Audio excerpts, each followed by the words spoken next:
It is 6 a.m. in the Mile High in Denver, Colorado on this Tuesday, September 24th. You've tuned into the Jeff and Bill Show on 710 KNUS. I'm your co-host, Jeff Hunt, along with Bill Thorpe, bringing you the freshest insights and hottest takes from the right, left, and center. It's a beautiful day in the greatest country in history, and we're gearing up for a whole nother morning of engaging discussions, critical analysis, most importantly, your calls and texts, because this is where Denver's voice is heard loud and clear. So grab a cup of coffee, Denver. Let's dive into the issues that matter most to you right here, right now. Phone lines are open, 303-696-1971, 303-696-1971, or text us on the Dan Caplis Law text line at 720-819-5115, 720-819-5115. The big news that we're going to get to today: guilty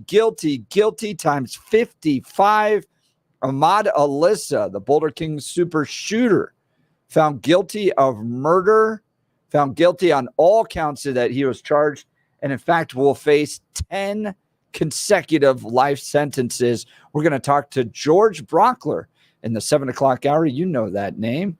Former captain of the chair I'm sitting in right now and current candidate for district attorney in Judicial District 23 will break down the case for us in the 7 o'clock hour. In the 8 o'clock hour, Kristi Burton Brown going to respond to some charges about Amendment 80 coming from the Colorado Homeschool Organization, saying that this could actually be a real problem for parental rights.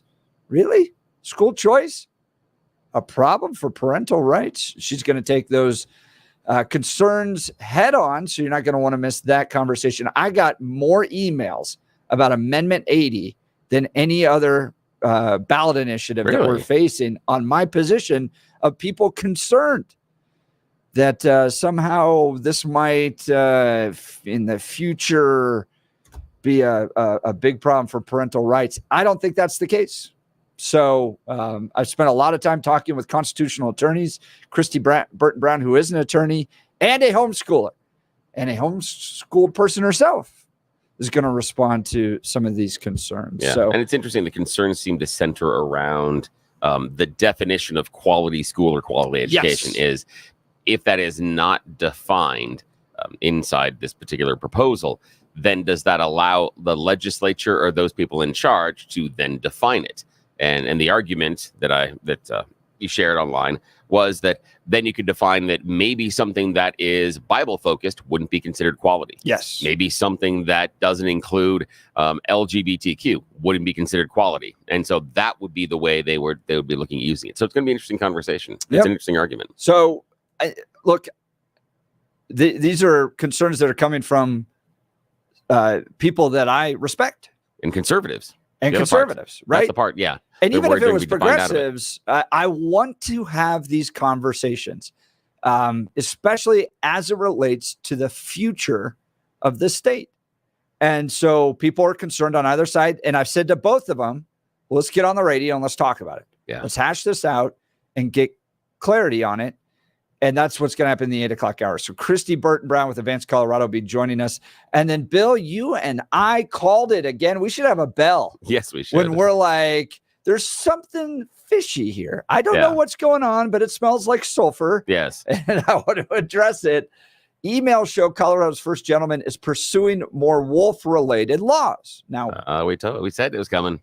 Yeah. Yep. The reason this kind of piqued our interest early on was he was passionately, to the point where he had to delete his account at one point or at least take it down, because he was getting so into these fights with these ranchers over the wolves issue that you're like, really? You're the first gentleman? And like, yeah. And the interesting part about the argument was he wasn't necessarily making a lot of the ecological argument. It was more the idea of F your feelings. And that was the shocking thing for me, is he wasn't making this is what we're doing and this is why we're doing it. And he made all the things about wolves being wonderful and lovely and such. But the bottom line of his argument was F your feelings. And then he goes into challenging Colorado Parks and Wildlife. Yeah. So you have the first gentleman of Colorado. This is Jared Polis's husband. Someone that is not elected to a single office in the state. and holds no legislative authoritative power, which is really interesting. The fact that he's reaching out and using his position to chat with Colorado Parks and Wildlife, because if I called them, they'd hang up. Well, and the outreach itself isn't concerning to me, because when you're the first spouse, you get to pick your projects, right? If you're Melania Trump or Michelle Obama, you had an entire staff, you had offices in the White House, you went after and you did your own project. So that doesn't bother me, right? What concerns me is either, and we'll get into this in the articles, and there's a professor from, I think, Metro brings this up. Is there any undue pressure being put on? So, hello, Madame or Mr. in Colorado Parks and Wildlife. Your job looks very nice. Would be ashamed if anything happened to it, that type of thing. By the way, do you know who I am? You need to be a little bit strong, that type of undue pressure, which is what we asked for 2 weeks ago. We said, if you work for Colorado Parks and Wildlife and you are getting behind the scenes pressure not to obey biology, not to follow the numbers, not to implement good ideas, but simply because the dude is, married to the governor, you're implementing policies based upon that you think are not in the best interest of CPW. We want to hear from you. We'll keep it confidential, but that's where the problem is. And that's what 9 News was picking up too. There may be some of that stuff happening out there. So we'll cover that in the 9 o'clock hour. So a lot to cover today, plus a new record pumpkin in Colorado, thanks to a firefighter. Hey, thanks to a firefighter. All right. I'm so curious. By the way, Bill, I got this in the mail yesterday. What? What'd you get? This I'm holding up here. Oh, yeah, I got that too yesterday. Yeah, the blue book. This is the blue book. This is the state ballot information booklet. It is over 100 pages long. Yeah, it seemed thick when I picked it up. I'm like, oh, geez. Over 100. I, and in main parts, nearly all of them, not quite, but Bill and I agreed on 12 of the 14.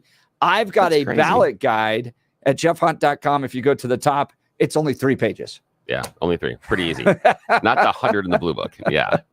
I'd save you some time. Yes. Not that I don't think you should read the blue book, but come on. Yeah. That's we got the Cliff Notes for you. We'll take care of it. And Bill, I could definitely tell you and I were the Cliff Notes type of students. Depends on the book. Yeah, that was. Did you read them all? Oh yeah, depends on the book. I never did. Yeah, it was. The one that was the hardest for me at the front end was Les Miserables by Victor Hugo. That's a heavy lift at the beginning because they do so many other things, and they spend so much time talking about the priest, and then the story gets rolling. It's interesting when they do the play adaptation. The part of the priest is very minor. When it's like the first 75 pages, and you're just like, I don't need to do any more of this. Yeah, but there were some I was really happy that I went in and did do some of the heavier reading. It depended on what the schedule was like, but yeah, I did some Cliff Notes, not a lot. Oh wow! But I enjoyed reading. That's where you and I are a little different. Yeah, I really enjoyed it. There's something that happens in my brain. I get really tired when I read. Oh, really? And then I've got the personality. Just give me the bottom line. Yeah. What is this all about? So now, I'm a fan of Stephen King. Sometimes that's the journey. I mean, he can spend 3 pages describing a room, which is excessive. But there's something there that I really enjoy. Yeah. Well, we've got a whole lot to cover, but first, news and comment with Blake Olson. Good morning, Blake. Hey, good morning, guys. Happy Tuesday. 50 and clear in Denver, expecting a high of 77 today. The 7-10 5-day forecast coming up.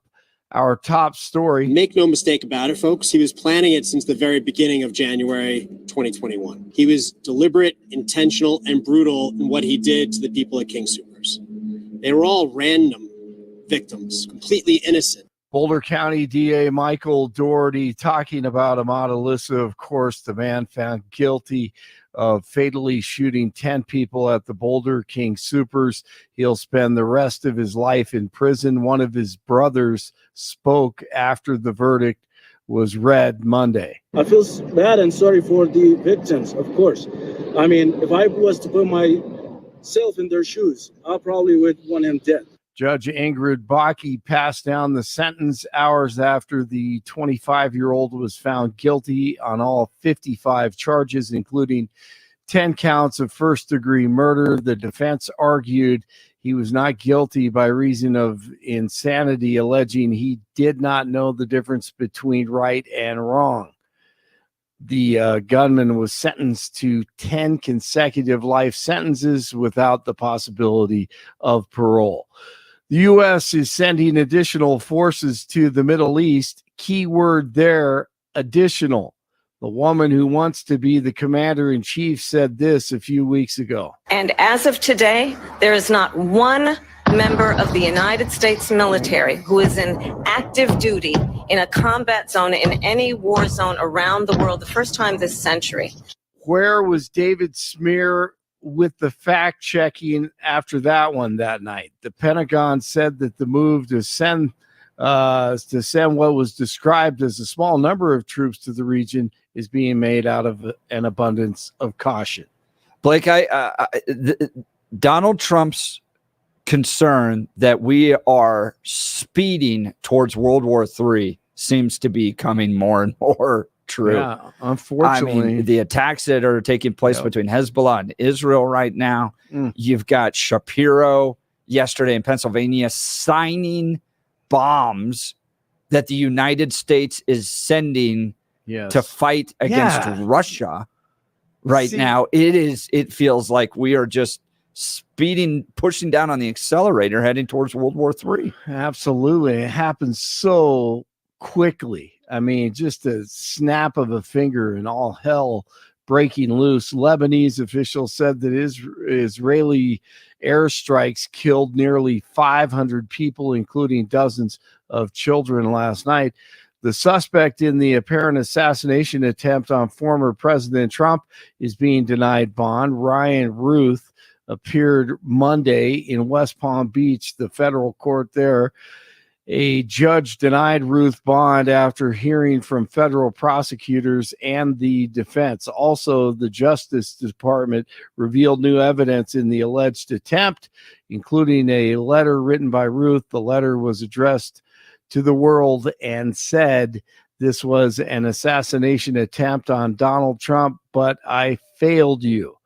Trump in Pennsylvania on Monday. Kamala has illegally flown in more than 500,000 migrants right when she was saying, no, we don't want to do that. And she's got, these guys actually want these people in our country. It's not even believable. Working with left-wing nonprofits to inundate Pennsylvania communities, changing the character of small towns and villages all over our country and changing them forever. They will never be the same. They will never be. Do you think Springfield will ever be the same? I don't think. The fact is, and I'll say it now, you have to get them the hell out. You have to get them out. I'm sorry. And now here's Kamala Khan a few years ago chanting and pumping up the crowd. And she was trying to run for president the first time. Down with deportation! Up with education! Down with deportation! Up with education! Down with deportation! Up with education, down with deportation.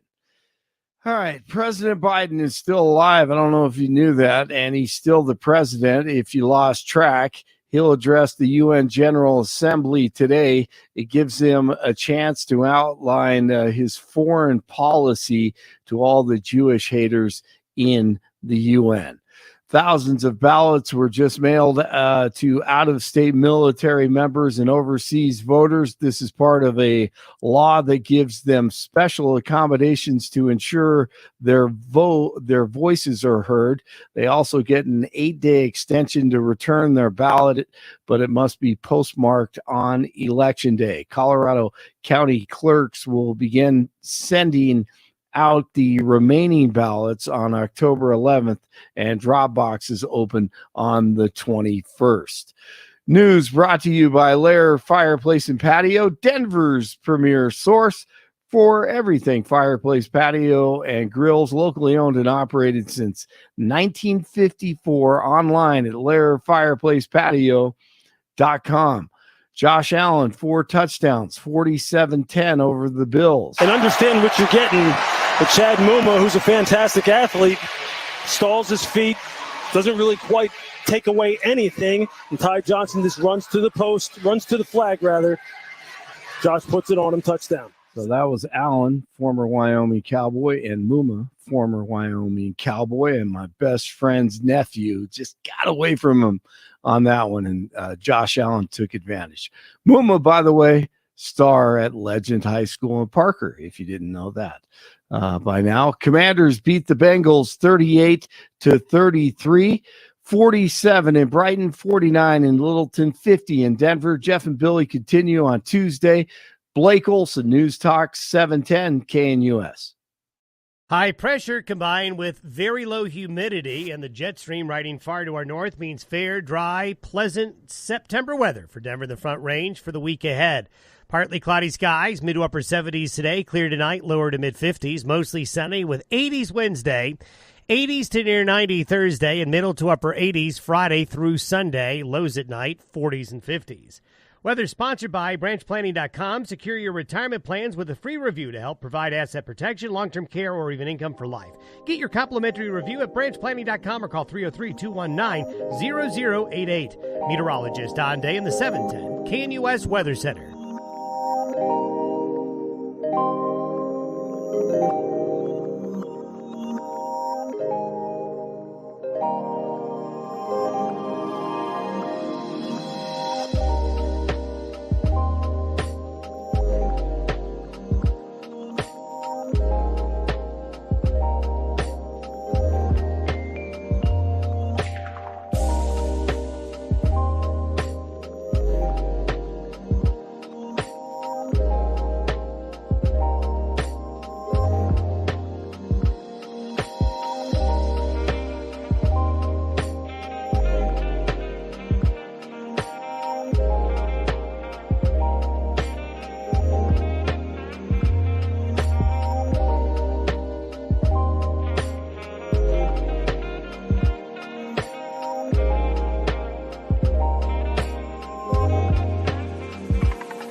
We got a new record in the state of Colorado, Bill. Colorado man breaks the state record with an all 2,000-pound pumpkin. Jeez. Wow. Man. Good for him. 2,000 pounds. How do you weigh that at that point? How do you move it? With That's a crazy. crane, actually. Wow, geez. Yeah. So listen to this. An Aurora firefighter side hobby resulted in a state record after he grew a 1,955-pound pumpkin in his backyard. Brad Bledsoe began his knack for growing pumpkins 4 years ago when he grew what he thought was a very large pumpkin. This comes from Fox 31. After growing his first pumpkin in his home just north of Fort Collins, he took the 200-pound pumpkin to a contest, which turned out to be one of the smallest ones there. Oh, wow. That's funny. So I could just imagine the feeling of showing up, right? You're like, oh, man, I think I really got something here. And then you show up and you're just, oh, wow. Yeah. Everything else is better. They're all bigger. That's funny. Since then, he's been growing pumpkins bigger and bigger. The year after he grew his first large pumpkin, Bledsoe said he grew the second biggest pumpkin in Colorado in the same patch in his front yard. This year, he broke the state record. While Bledsoe planned on waiting until October to weigh his pumpkins, one of them wouldn't make it due to a mouse bite. Oh, yeah. It'll rot out. Yeah. Yep. Fearing it wouldn't qualify for the next official weighing contest nearby, Bledsoe packed up the pumpkin and took it out west.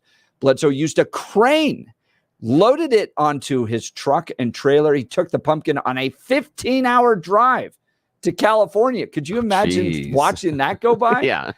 To the Great Pumpkin Weigh-Off, where the pumpkin beat out the old Colorado record, which sat at 1,783 pounds. Bledsoe now holds the Colorado record with his 1,955-pound pumpkin. Bledsoe said he's planning on weighing the last two pumpkins sometime in October, so he could break it again. He estimates these pumpkins will be larger than the old state record as well. As for the current state record-holding pumpkin, Bledsoe says he plans on having the pumpkin displayed at Bartle's Pumpkin Patch in Fort Collins. Congratulations, Yeah. man. A firefighter. That is cool. His wife is just happy they're out of the damn backyard. She's been asking for months. They're huge. Just move those. So here, I learned this the other day that I found interesting. Yeah. Like, for the most part, the biggest vegetables are grown in Alaska. Really? Yes, Huh. because of the unlimited sunshine that happens during the summer. Oh, that would make sense. So That's they interesting. just kind of grow. Yeah, grow, just keep going and keep going. You get Huh. a shorter growing season. Yeah. You can't go as long as we can down here. They But get big. That's interesting. Yeah. Had no idea. did you But it ever makes get sense. into growing things like that? No, You're not a gardener with all the things you do. No, I am really, really bad at gardening. In fact, I kill things really quickly. It is a struggle for me to keep the yard green all the time. It's a struggle for me to keep plants alive. I don't know what it is, but I am absolutely atrocious at it. I cannot. My parents used to grow stuff in the back garden. They did, let's see, tomatoes. We did raspberries, rhubarb, and I can't grow nothing. Nothing at all. Nothing. It's awful. We have tried in the backyard. Nothing has taken. I am horrible at it. The one thing I could never have been is a farmer. Not because I don't appreciate it. Not because I've been out and I've worked on farms, done the work. I wouldn't survive. All my crops would die. I'm that bad at it. My wife and I leave a joke that there's sometimes some dead plants around the house, and we leave those there to warn other plants that do not enter. Death is inside. I killed a cactus. You know how bad you have to be to kill a cactus? I'm awful at it. Do not, whatever you do, not give me a plant ever as a gift. You ever give me a plant as a gift, it's dead. So I don't have any passion, nothing to grow. Yeah. There's no skill set. There's no Yeah. passion. I could live without any plants inside my house at all. This is Yeah. kind of funny. Both my brothers Uh-huh. in high school started the Cherry Creek High School Plant Lovers Club. Plant lovers club. Plant Lovers Club. Plant lovers club. Which started You're not picking up girls with that. as You're in high as school. a maybe love for a certain plant. There we go. It's more horticulture that we're doing. So it was. That's funny. We can't be the Cherry Creek High School pot lovers plant, Yeah, but people would the like club. that. Yeah. But we can just throw it in with all the plants. and Oh, then- there we go. But then they developed this great love for other plants. Oh, that's So fantastic. The hippies started growing That's funny. tomatoes, and then they started growing roses, and they provided the roses for all the homecoming, all that stuff. It Oh, yeah. actually became a pretty popular club. Yeah, my mom used to grow roses too. Great looking roses. I can't do it. We have tried several times. There's this little flower bed out in front of our yard, and my wife and I have planted things in there several times, and they've died.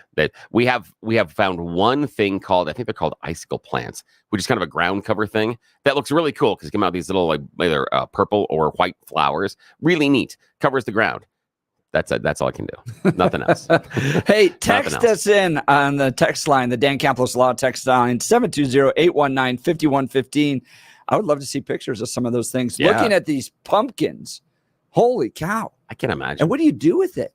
I don't know. What do you do with a 2,000 pound? You know what I love? I would love to go see is the Trebuchet pumpkin launching. Oh yeah, that'd be efforts. cool. That would be fun. Maybe The we can pumpkin- do a live that's- remote what is from it? the It's, Trebuchet pumpkin launching. Pumpkin chunkin. That's what that is. Yes, Yeah. pumpkin chunkin. That's what that's Let's do called. a That'd be live fun. remote there. Yeah, that'd be fun. That'd be a lot ton of fun. Yeah, destroying pumpkins. I can do that. Growing them, no, not at all. Smashing pumpkins. Yes, Bill? I can do that. I can do that at all. Saw them live. Absolutely. Give us a call or send us text messages of some of the things you're growing. I'd love to see Yeah, that. what do you grow? Want to get into this in just a second. Douglas County made the Daily Mail, going all the way across the pond for the Daily Mail. And it happens to be on a story we covered weeks ago with Abe Layden. Not going to want to miss that. I want to talk to you about my good friend Dan Campos and Dan Campos Law. I've known Dan for well over a decade. This guy is fantastic. Pro-life, pro-family, pro-America. He's with us on the values. That matters because who you show up representing you in a courtroom sends a message to everyone involved in the court case. If you had just hired one of those attorneys that's on the side of a bus going by and you just don't feel comfortable with their values, that's going to put you in a rough spot. You want somebody that sends a message to everyone involved in the case that they're serious and that they have strong values. Dan Campos is the son of a police officer. He's a former seminarian who's dedicated the last 40 years of his life to helping people who are hurt in serious motor vehicle crashes. But more than that, Dan's a real winner in the courtroom. Dan is believed to be the only lawyer in Colorado history to win 5 straight multi-million-dollar verdicts in Colorado crash cases. Dan is also believed to have won the largest truck crash verdict in Colorado history. Dan Kaplis Law is the official law firm partner of the Denver Nuggets and the Colorado Avalanche. He's a serious lawyer with a serious firm for serious cases. But you're probably saying to yourself, well, Dan must be for only those rich and wealthy clients. Dan accepts righteous injury cases on a percentage fee basis so that he can represent good people from all walks of life without regard to ability to pay. If you need Dan's help, even if you're not going to be, even if you're not hurt right now, put this into your phone so that you have him ready to go when you need his help. Here's his phone number, 303-770-5551. That's 303-770-5551, or hit dankaplisLaw.com. That's Dan, CAPLIS law.com. We'll continue with the Jeff and Bill Show. Denver's talk leader, News Talk 710 KNUS. At this hour, I'm Kristi in Dallas, and here are your top stories. A mentally ill man who killed 10 people at a Colorado supermarket back in 2021 has been found guilty of murder and faces life in prison. Jurors reached their verdict Monday in the trial of Ahmad Alissa. His attorneys did not dispute that Alissa, who has schizophrenia, fatally shot 10 people, including a police officer in the college town of Boulder, but he pleaded not guilty by reason of insanity, with the defense arguing he couldn't tell right from wrong at the time of the attack. In addition to 10 counts of first-degree murder, the jury found Alissa guilty on 38 charges of attempted murder, 1 count of assault, and 6 counts of possessing illegal large-capacity magazines. Alissa did not visibly react as a judge started reading the guilty verdicts against him. Instead, he sat at a table with his attorneys and appeared to trade notes with members of the defense team, speaking quietly at times with one of his attorneys. Alissa started shooting immediately after getting out of his car in a King Soopers store parking lot back in 2021. He killed most of the victims in just over a minute and surrendered after an officer shot him in the leg. Elon Musk is saying that SpaceX is planning to launch about 5 uncrewed starships to Mars in the next 2 years. Musk writing on X that if those all land safely, then crewed missions are possible in 4 years, adding that if they face any challenges, the crewed missions will be postponed another 2 years. Musk also made mention of his plans earlier this month. That's what you need to know at this hour. In Dallas, Christina Aguayo, Salem News Channel.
kind of the summer anthem on country one of music them. stations. Yeah.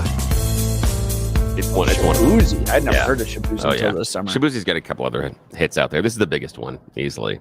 Yeah. Welcome back to the Jeff and Bill Show. Speaking of hits, Abe Layden and Douglas County, they are hitting the big times. Daily Mail. This is the big newspaper out of London, writing Colorado town claims it has slashed panhandling and homelessness by erecting a sign with blunt 3-word message. Reporting yesterday, a Colorado county has attempted to tackle homelessness and street begging by placing signs with a blunt message on the corners and roads that were once flooded with panhandlers.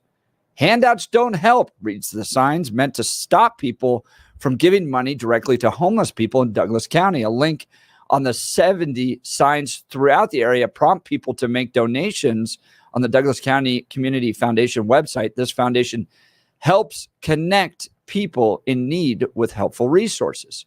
Republican Douglas County Commissioner Abe Layden told Fox News, if you see someone who appears to be down on their luck, it feels bad when you drive by and don't do something.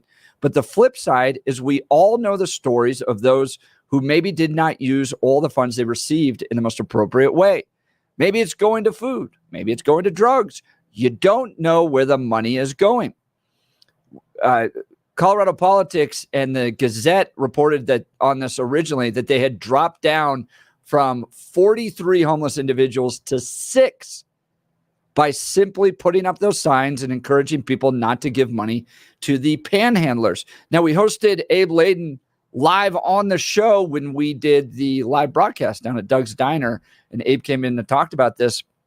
This is not motivated out of the idea that we want to harm homeless people or anything like that, but you have all of these programs out there. If you want to get off drugs, if you want to get out of alcoholism, if you are dealing with a hard time in your life, there are all these programs out there that people have no interest in taking advantage of and simply want to live in a tent, drunk, stoned, because people are going to bring them food and hand them money. And Abe was originally motivated by walking by one of these encampments, just seeing alcohol and drugs everywhere. So it's like, we can't do this. And Mike Hoffman in Aurora has a similar mindset, that we're not just going to allow you to be stoned and living in a tent in our communities. I'm sorry, you have no right to do that. And I know that's like heartless to those that live in Denver who want to provide little mini homes, but they're dealing with a ton of problems too. Unless you address the root cause of these problems, you're just going to continue to facilitate human suffering in your communities. Yeah, see, I'm of the opinion that if you want to go and live in a tent, etc., okay, that's fine. And if you want to be off the grid, I'm okay with that. Just not by the side of the road or at an intersection. Not in one of our public parks. There are other options you can take to explore that if that's your lifestyle. And a lot of times it is about addiction. And it's about keeping the addiction rolling. And that's what we saw from Mike Hoffman. That's what we've seen in a lot of these studies, that the individuals that sit on the street are the ones that want to maintain their addiction-based lifestyle. And because of our generosity, we allow them to live better in many ways than inside the actual shelters. And they form small communities. Sometimes they feel more safe in the communities because they're all addicts together, and they kind of watch each other's backs versus what happens when you go into some of the shelters, that it can be a random group of people. But I like the idea of just little signs. It's simple, and it reminds people that what you're doing isn't going to help. What you're doing isn't going to necessarily make it better. And I was talking to a friend of mine the other day, and she reminded me of the reason why she stopped giving food and money to the homeless people on the corners. And it's because it made her son cry. Now, this is about 9 years ago. Okay. It's somewhat funny. They had just stopped by, I think it was Winchell's, the donut store. And she sees the guy, at the sign by the side of the road. And she offers him, hey, do you want one of the donuts here? Opens it up, and a homeless guy comes over and grabs one of the donuts, and she rolls up the window, and her son bursts into tears because that's the one he wanted. That was the donut he wanted. And she's like, but the mom, that's the one. Mom, why'd you give him my? And they had a conversation about it. And he's like, no, I'm okay sharing, but why mine? Why? It was interesting that it gave her pause for a moment to walk through the idea of what is she doing to facilitate this homeless person. Now, is it bad that she gave the donut that her son wanted? No, it's not necessarily bad. But what her filter was, and this is where I'm going with the story, her filter was she at that point was putting the homeless person's needs in front of her children's needs, and in some ways in front of hers. And the reason I bring it up is that when we go out there and we may think that we're doing a really, really good deed by handing those people begging by the side of the road, you got them up here at 225 and Parker all the time, or handing them food, that you're actually helping them, when in fact you're actually hurting them. That's right. You're hurting the community, you're hurting them, you're furthering the addiction. So that kind of gesture does more harm than good. And that's why I wanted to go through that story, because she had to realize that even though it felt like she was doing something kind, the trickle down of that, not just her son breaking into tears because he gave away the favorite donut, but she's not helping that guy get better. In fact, she's furthering the path to addiction. And the idea that that person will come to that dark moment where now I've got to go to help. That's why we have our friends at Step Denver. That's why we have people like that. But it doesn't happen enough. And so it's a great reminder. Just put out the signs and say, this does not help. You go back to Bob Cotes. Peter always tells the story of seeing this guy, and he's down in his luck downtown, and he reaches into his wallet and he's going to pick out a 20, and Bob hits his hand, not pushes it away, hits it like bad dog kind of hit. And he's like, are you trying to kill him? Are you trying to kill him? He's like, that is going to further the addiction. That's going to keep him on the street. Those handouts, when you're at that corner and you're handing the money out the window and you're passing the food out the window, that keeps those people on the streets. Doesn't help them get better. It may feel good for you in the moment, but you're perpetuating a life cycle that's negative, absolutely negative. Now, the flip side of this is you kind of get this ultra libertarian idea of we shouldn't be providing any services to them. If they want to go out and die on the street, that is their choice. They're an adult. We're not going to step into that. And look, America, because of its Judeo-Christian traditions, cares for the poor.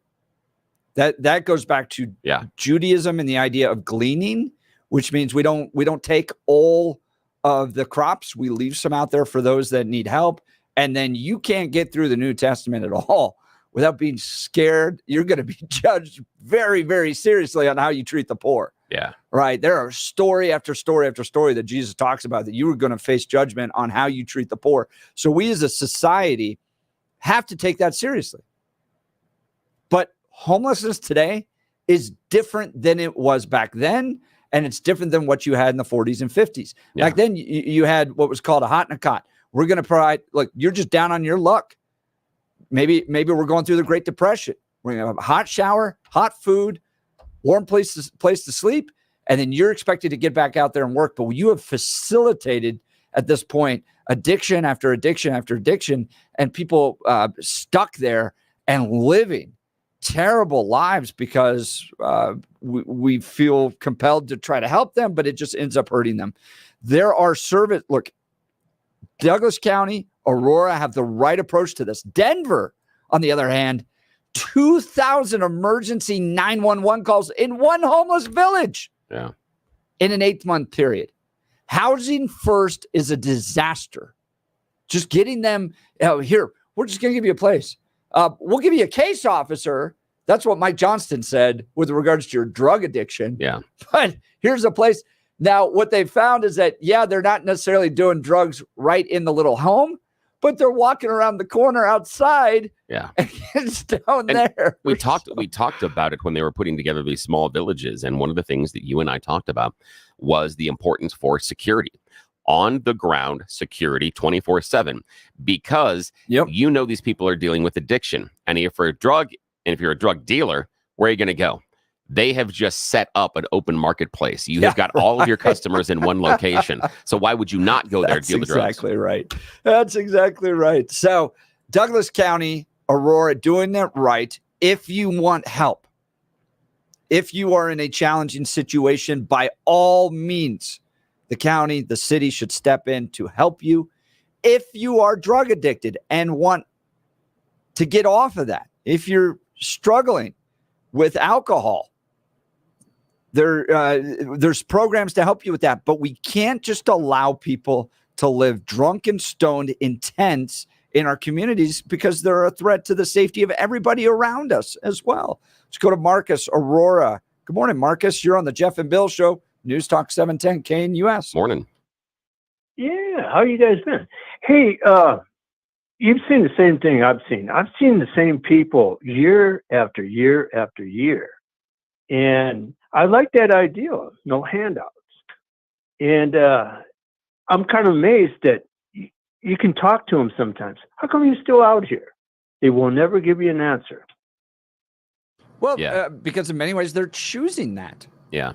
I'm not saying everybody that's homeless is choosing that. By no means. There are people, but look, most of us, if we face a really challenging time, maybe we're unemployed or we have a crisis or medical bills or something like that, that puts us into a very bad situation. We have what's called social capital to rely on. You have friends, you have coworkers, you have churches, you have community organizations that will help you through that. We've built this entire infrastructure to help people, and most of us don't need that. But if you're running into somebody that's been on the street for years, 2, 3, 4 years, they have burned through all that social capital. There's something a lot deeper going on than I just need a place to go for a short period of time. They've burned through their relationships. They have addiction issues. They may have anger issues. They may have mental health issues. And so it's not compassionate to let them live in a tent.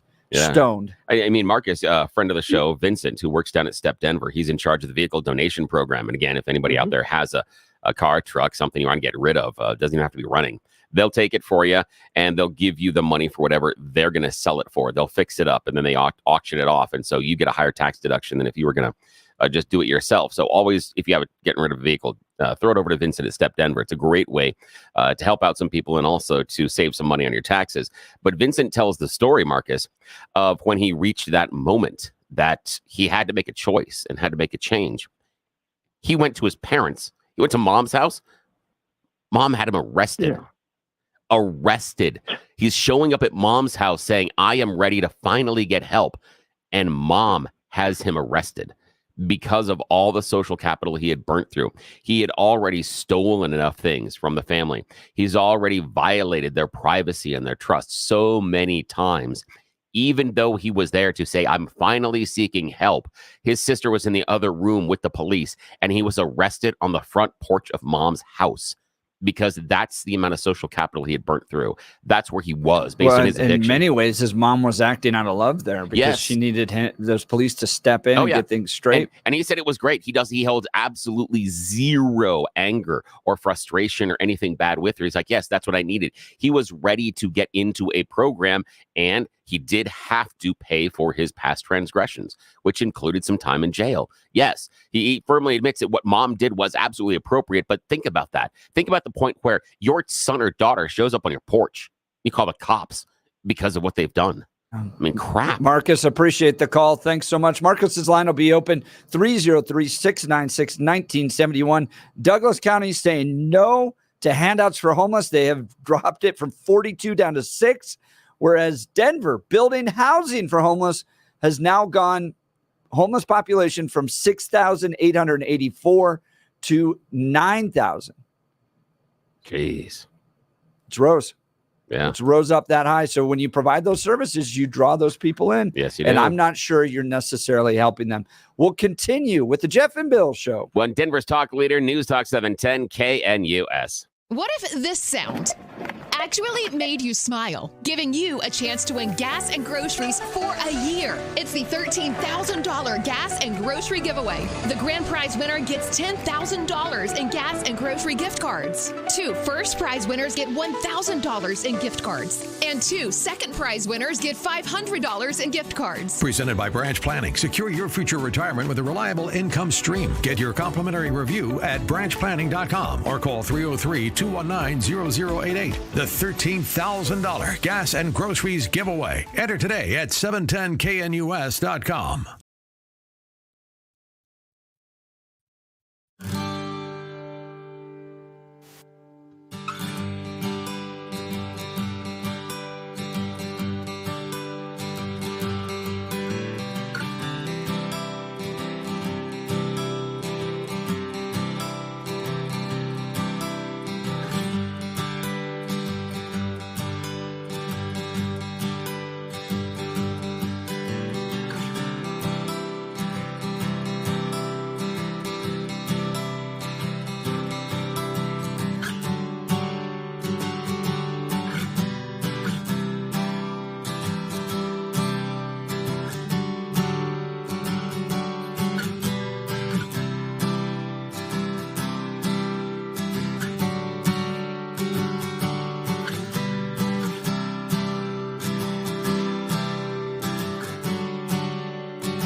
Welcome back to the Jeff and Bill Show.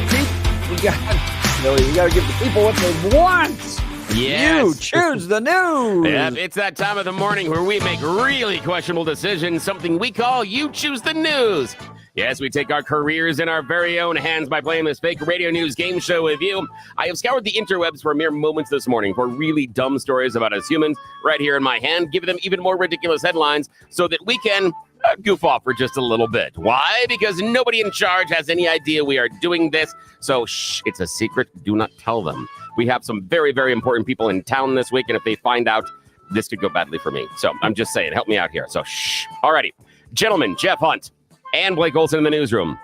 Here are your choices today, gentlemen. Headline number 1, out damn spot. Headline number 2, the best parts are thinking about it beforehand and then talking about it after. Headline number 3, trigger happy. And headline number 4, one of those peoples you hate because of genetics. All righty, Mr. Hunt, your choice, sir. With people you hate because of genetics. Yes, one of those people you hate because of genetics. 5 people have been arrested in Spain on fraud charges. What were they doing? Well, they were posing as Hollywood star Brad Pitt and catfishing a whole bunch of ladies. They had collected more than 325,000 euros from a variety of women, according to Spain's civil patrol people. The scammers targeted women, leading them to believe they were interacting with the Oscar-winning actor, and a romance was blossoming. Because, of course, that's how Brad Pitt finds all those women online. Of course, that totally makes sense. The cyber criminals actually took great care in studying the women's social media profiles, and they created a psychological profile on each one of them in order to find ways to best have fake Brad manipulate them. And again, if you're talking to Brad Pitt on the internet, it's not Brad Pitt. Just no way. Not. Yeah, it's not. I'm so sorry. Yes, and that's also not Kristi Brinkley, Blake. I'm just. I was gonna say, whenever those pop up, you know it's some dude in a basement somewhere. It is. Yes. Like, why'd you believe that? Oh, well. All right, Blake Olson, your choice, sir. Out damn spot. The best parts are thinking about it before and talking about it after, or trigger happy. Let's go with trigger happy. Yeah, trigger happy. The U.S. Secret Service is finally doing their job. They know when there is a danger, the guns must be drawn and you must take aim and fire. That's why recently a Secret Service member fired on themselves. Due to negligent discharge that happened recently, 32nd and Fessenden streets in the northwest section of Washington, D.C. An agent is going to be placed on suspended leave for a little bit of a while, and also going to be in the hospital for treatment because while they were drawing their duty weapon, they discharged it and shot themselves in the leg. Oh, man, Barney Fife. I know. The interest. At first, we were worried on the assassination attempts. They weren't drawing the guns fast enough and being able to. Now they're showing us how quick they are with the trigger. They're going to draw them immediately and promptly fire on themselves. Unfortunately, I'm not surprised. Yeah. I'm not saying it's better. I'm just saying at least we're taking action. Oh, okay. All righty. Jeff Hunt, here are final choice this morning, sir. Out damn spot or best parts are thinking about it before and talking about it after. Out damn spot. Yes, out damn spot. A company that sells cleaning products is giving you advice.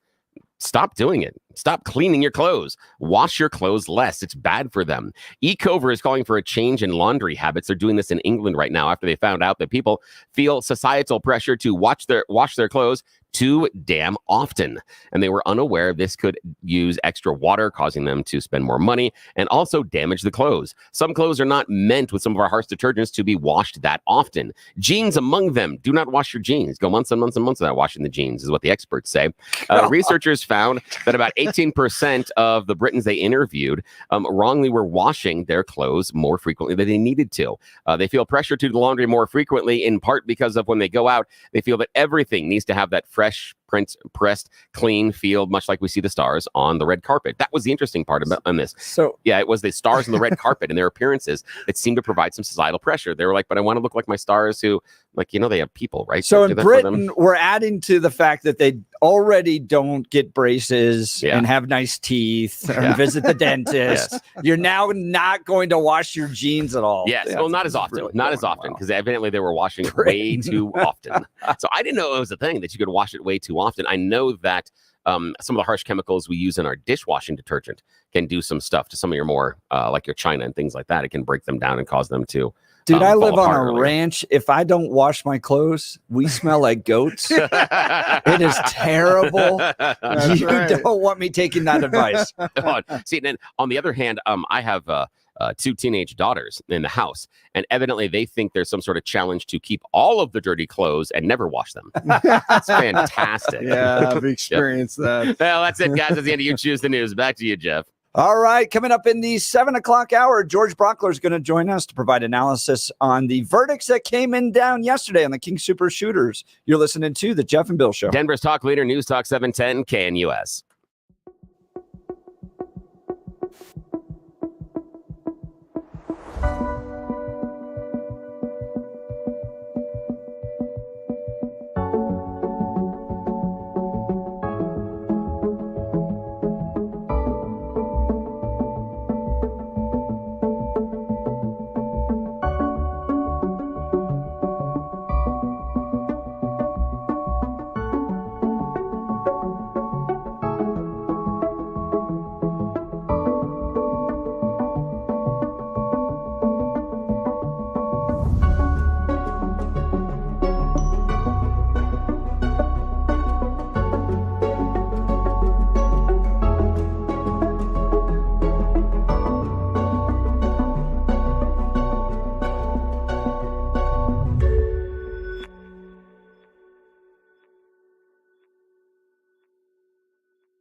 It is 7 a.m. in the Mile High City. Good morning, Denver, Colorado. You've tuned into the Jeff and Bill Show. It is Tuesday, September 24th, and you're listening to 710 KNUS. I'm your co-host, Jeff Hunt, along with Bill Thorpe, bringing you the freshest insights, hottest takes from the right, left, and center. It's a beautiful day in the greatest country in history, and we're gearing up for a whole nother hour of engaging discussions, critical analysis, most importantly, your calls and texts, because this is where Denver's voice is heard loud and clear. So grab a cup of coffee, Denver, and let's dive into the issues that matter most to you right here, right now. Coming up after news and comment with Blake Olson, Boulder King Soopers shooting trial.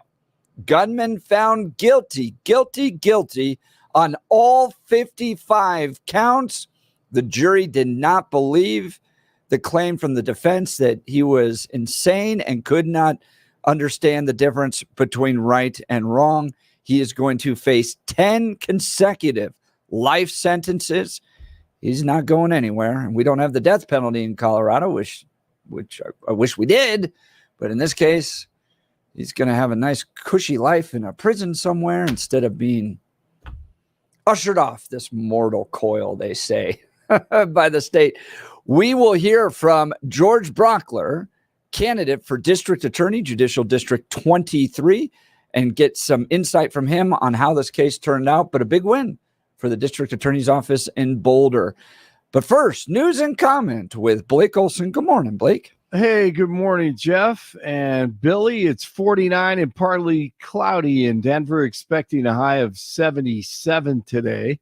The 7-10 5-day forecast coming up. Our top story. The best way we can show the world that we will not be intimidated by cowards focused on harming our community is to come together, to persevere, and come out stronger and more united while never forgetting those we lost. Stephen Redfern, the Boulder police chief, Ahmad Alyssa, found guilty of fatally shooting 10 people at the Boulder King Soopers. He'll spend the rest of his life in prison. Boulder County DA Michael Doherty. Make no mistake about it, folks. He was planning it since the very beginning of January 2021. He was deliberate, intentional, and brutal in what he did to the people at King Soopers. They were all random victims, completely innocent. Judge Ingrid Bakke passed down the sentence hours after the 25-year-old was found guilty on all 55 charges, including 10 counts of first-degree murder. The defense argued he was not guilty by reason of insanity, alleging he did not know the difference between right and wrong. DPD says domestic violence is up in the city. According to the department, while other crimes are down this year, domestic violence is up around 4% compared to this time last year. According to the Colorado Attorney General's office, domestic violence deaths set a record in 2022 when 94 people died. It's unknown why the numbers are increasing. The U.S. is sending additional forces to the Middle East. Keyword there, additional. The woman who wants to be commander-in-chief, Kamala Khan, said that we don't have troops in active duty overseas during the debate. Where was David Smear during that opportunity to fact check? The Pentagon said that the move to send what was described as a small number of troops to the region is being made out of an abundance of caution. Lebanese officials said Israeli airstrikes killed nearly 500 people, including dozens of children, last night. The suspect in the apparent assassination attempt of former President Trump is being denied bond. Ryan Ruth appeared Monday in a West Palm Beach federal court. Trump in Pennsylvania on Monday vetting Kamala Khan Harris because the mainstream media won't. But she said she worked and she grew up in terrible conditions. She worked at McDonald's. It was such. She never worked there. And these fake news reporters will never report it. They don't want to report it because they're fake. They're fake. They don't want to report it. She never worked at McDonald's, but it was a big part of her resume. They went to the different places. Did she work here? Did she work here? Did she work here? She said, we don't know who the hell she is. Leave us alone. We're making hamburgers. To McDonald's, McDonald's, McDonald's. The wars in Ukraine and Gaza will likely be part of President Biden's address to the UN General Assembly today in New York City. The president is also expected to talk about the future in relation to artificial intelligence and, wait for it, climate change. Today's address marks one of Biden's last major speeches as president. Josh Allen, 4 touchdowns, 47-10 over the Bills, and the Commanders beat the Bengals 38-33. 44 in Lafayette, 47 in Lakewood, 49 in Denver. Jeff and Bill continue on this Tuesday. Blake Olson, News Talk 710 KNUS. High pressure combined with very low humidity and the jet stream riding far to our north means fair, dry, pleasant September weather for Denver and the Front Range for the week ahead. Partly cloudy skies, mid to upper 70s today, clear tonight, lower to mid 50s, mostly sunny with 80s Wednesday, 80s to near 90 Thursday, and middle to upper 80s Friday through Sunday, lows at night, 40s and 50s. Weather sponsored by branchplanning.com. Secure your retirement plans with a free review to help provide asset protection, long-term care, or even income for life. Get your complimentary review at branchplanning.com or call 303-219-0088. Meteorologist Don Day in the 710 KNUS Weather Center.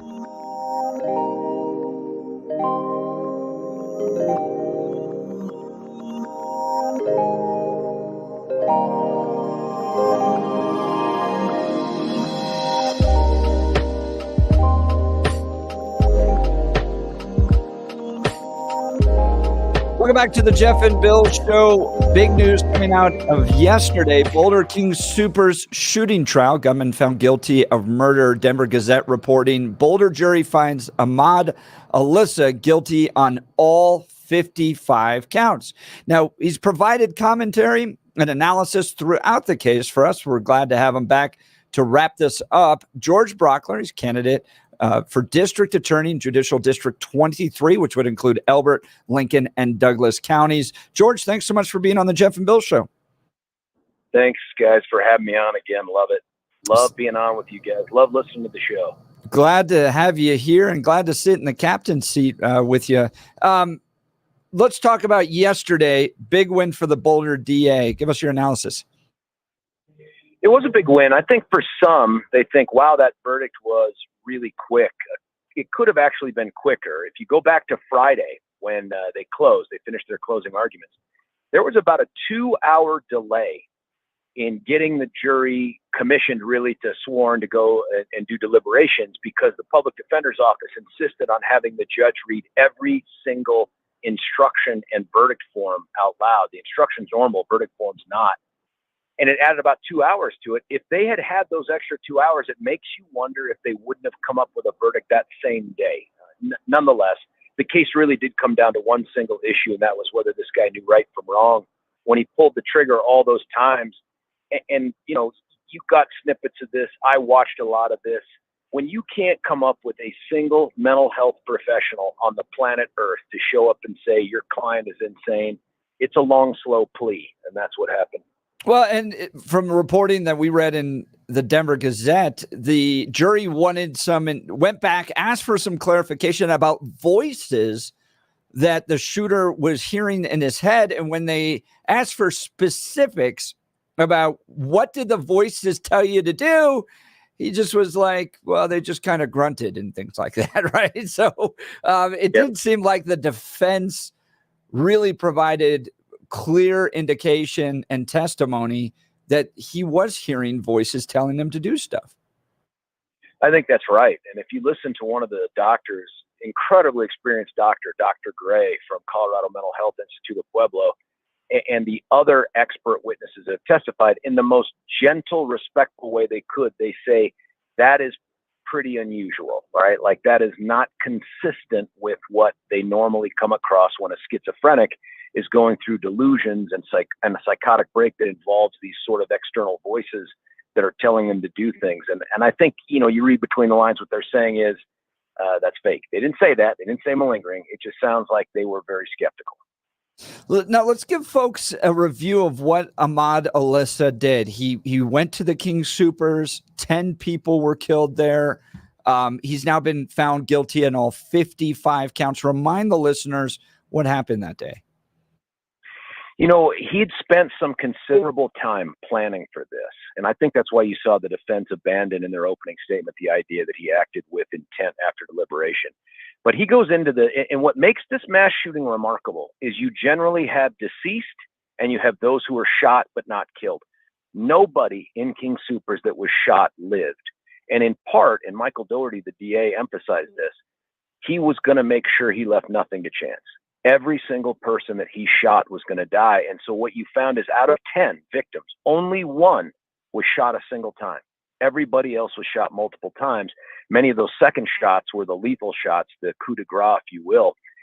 He shot all 10 of them. There was a police officer, Officer Talley from Boulder, who one of the hero first responders who rushed in there with 2 other police officers. And if you listen to the testimony, these 2 officers devastated, obviously. They run in and he takes a headshot from a place they can't tell. And then he takes another shot and then it's over.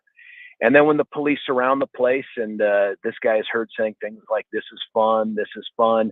When he realizes it's up, the jig is up, he then does everything he can to save his own life, including putting down all the weapons, taking off his clothes, trying to show that he wasn't a threat to anyone.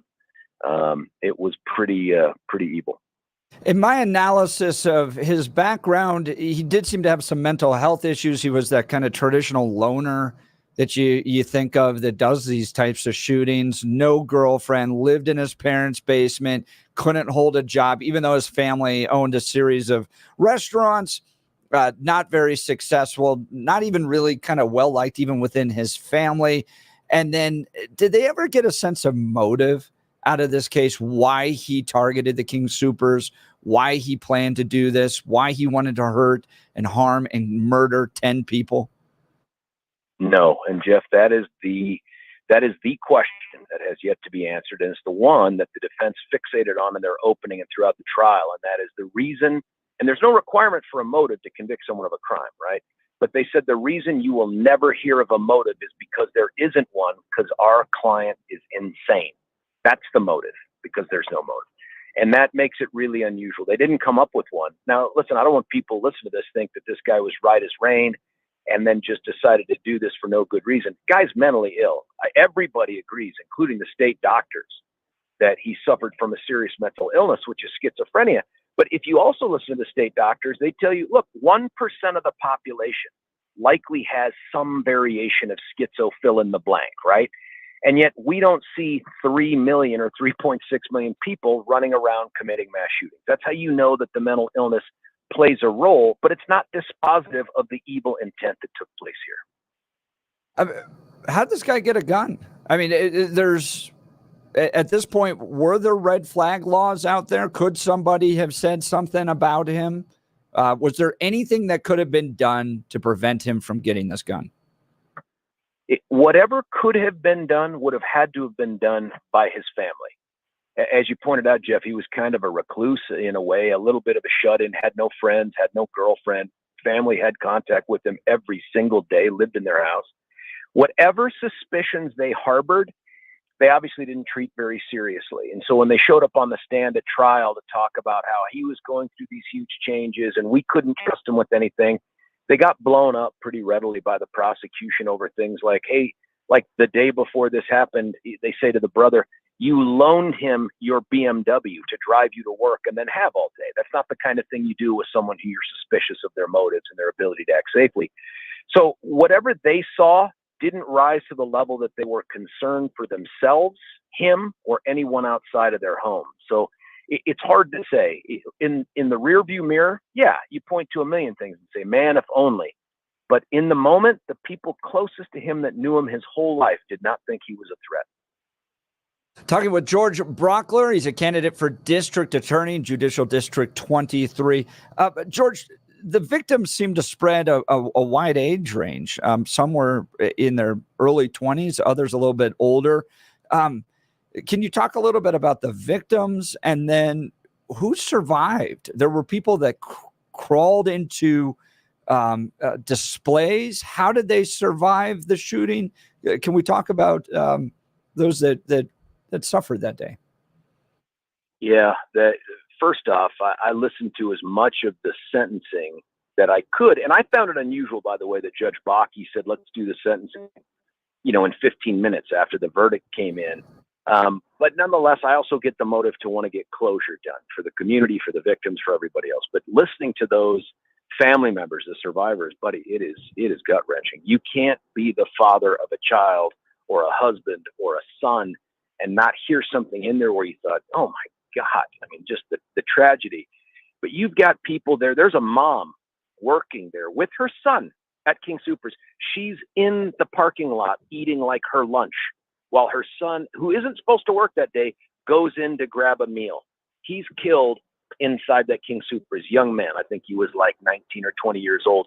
There are people that were shot who had been hiding successfully for a period of time and then decided this was the time to make their break, and he zeroed in on them with his electronic scope, and took them down. There was a man, and you and I discussed this a little bit on air, you, me, and Billy. There was a guy who was pushing a cart, an old man in his 80s, who did not flinch, did not move, did not show fear, did not do anything. And this guy had the opportunity to kill him multiple times, never once pulled the trigger on him. It's just hard to explain how he chose who he chose, but it seems like there was a bit of randomness there added with, if you try to get away, I will target you first. Now, George, what we're often trained now, and I think many of our listeners have gone through it, I've gone through it multiple times, is the idea of run, hide, fight, right? So if you face a shooter like this in your workplace, school, King Soopers, Aurora Theater, whatever it might be, first of all, try to get out of there. Run as fast as you can, create distance, get out of the room. Secondly, hide. If you can't, get down, be very quiet. And if last resort, you have to fight. As you look at this scenario and you look at what people are trained to do in these types of things, how do those match up? Do you think that the people that were able to run away did so rightly? They got out of there as quickly as they could. The stories of those that hid, I think there was one emergency room doctor that hid behind a chip display. Did that save that person's life? From your analysis as somebody who's prosecuted the Aurora Theater shooting, is the run, hide, fight mentality, is that what people should employ? I suppose, but it seems so situational and random, Jeff. I'll give you an example. There was another woman who was killed who was hiding underneath one of the cashier checkout stands. And he found her, walked up to her, shot her twice, the second one in the head. So I don't know that it's anything other than when God determines it's your time to come home, there's nothing you can do. But I think one of the things we should be discussing, though, is run, hide, fight. I get all that, but we're leaving out one, too, and that is shoot and kill the guy. Yeah. And so I don't know that anybody in that King Soopers was armed, carrying concealed. We may never know. I don't know. But we know that that option was not explored. And I'm not encouraging people to just start shooting at people at the King Soopers when they think something bad's going on. But when all you have is run, hide, and fight, and the person across from you has a semi-automatic rifle or a bunch of handguns or a shotgun, it's hard to imagine winning that. Well, and John Caldera brought that up on the show, and this is very personal for John, or on the station when he had a show on Saturday. This was John's King Soopers. This was the one his family visits. This is the one in his neighborhood. And he talks about going through a personal experience of first going, gosh darn it, why do we have so many of these happening? Is it because we have too many guns? And then he kind of goes through this journey of finally coming back and going, you know what, would have stopped that, because he believes in the Second Amendment, protecting the Second Amendment and the role that has in the freedoms that we enjoy in this country. He doesn't want to give up the gun. So what would have changed that day? And he asks a very important, very serious question. Was it King Soopers, or not King Soopers, was it Boulder's progressive policies that led to not enough people carrying that day that could have possibly shortened the terror that took place? What do you think? Maybe, but look at Aurora, man. There were 400 people inside that theater. Statistically, for Colorado, you would think there was at least one person who was carrying, and yet we never got any evidence of that, and nobody ever tried. And it's Aurora. I can't think that it was just Boulder's policies that do this. I think you can't know your mettle. And we train soldiers. We train young men and women at an early age before they can get smart enough to realize, oh my God, my life has value. and then we send them into war, hoping that we've trained them to respond counter to their emotional reaction. Well, you and I, if you're not in the military, you haven't gone through that training, you don't have that. You don't know what your mettle is. Are you going to be Kendrick Castillo, or are you going to be the person that tries to run away? And I'm not giving some value that exceeds one over the other. I'm just saying you can't know until that moment. So all the concealed carry in the world can help train you past the emotional response, but you just don't know. You start watching people around you die. You're with a family member. Jeff, you're with your son or your daughter in the supermarket, and things start happening. I don't know what your first response is. I don't know that you know what your first response is. So there's definitely an issue that we're dealing with here, and there's no doubt that these mass murderers are friggin' cowards. They pick a populace in a place where they are unsuspecting and they believe they are unarmed. You don't see these guys walking into a police station and trying to open fire in a police station. They choose a place where they think they have superior firepower and the element of surprise. So that has a factor, but I don't think you can lay this at the feet of Boulder. George Brauchler, candidate for District Attorney, Judicial District 23, on the air with Jeff and Bill, following up on the verdict on the King Soopers shooter. Found guilty, I think it's 55 felonies, 10 consecutive life sentences. And one of the things you were talking about with the mental illness, but also the shooter making choices, is he drove by several other King Soopers that were in his neighborhood, and prosecution accurately described those as ones his friends and family would have shopped at. And so he made this conscious decision to not be in his own neighborhood and to go outside his neighborhood, again showing that he's making a choice and he might know right versus wrong. Now, what I want to ask you about is something a little esoteric, but I want to talk about the statements from the victims at the end before sentencing. I want to talk to you about how effective you think they are, because I've never gotten to play the law talking guy, either for real or on the radio. Right. And I just don't know. Lionel Hutz. Exactly. Lionel Hutz. And so I don't know. They seem to be something, I always took them more as cathartic rather than being able to sway a potential judge, only because I would think that a lot of the time the judge has to remove many emotions out of what they're doing inside of the courtroom. Yes, they can get angry, but they can't let that anger bubble over and make them biased one way or another against prosecution or defense, because there was a statement that someone made in the victim statements afterwards, and it's talking about her dad that died, and said, if he would have gotten out of the car and said, "I need help," her dad would be one of the first people there helping. It's like, you killed him. A guy that would have stopped to help you, you killed him. Can you talk to us about how impactful or how necessary those victim statements are afterwards? Can they really move the needle and change the prospective punishment? I think on other cases, they can have an impact for sure, even other violent cases and persons cases. But in this particular circumstance, because we have lowered the bar for murderers to just life in prison, no matter who you kill, how many times you kill them, or the torturous manner in which you kill them, really it's a foregone conclusion what's going to happen. Now, the judge had discretion to give something less than the maximum and consecutive sentences for all the attempt murders. But honestly, you ask my opinion, if none of the victims said a single word, he was going to get the exact same sentence. But that's not to say those comments don't carry great weight. One, you're right, Billy. They are cathartic. They are necessary. But two, I think the public, especially for a case that's covered like this, the public needs to be reminded of what happened up there. It's not just 10 more people dead at a King Soopers.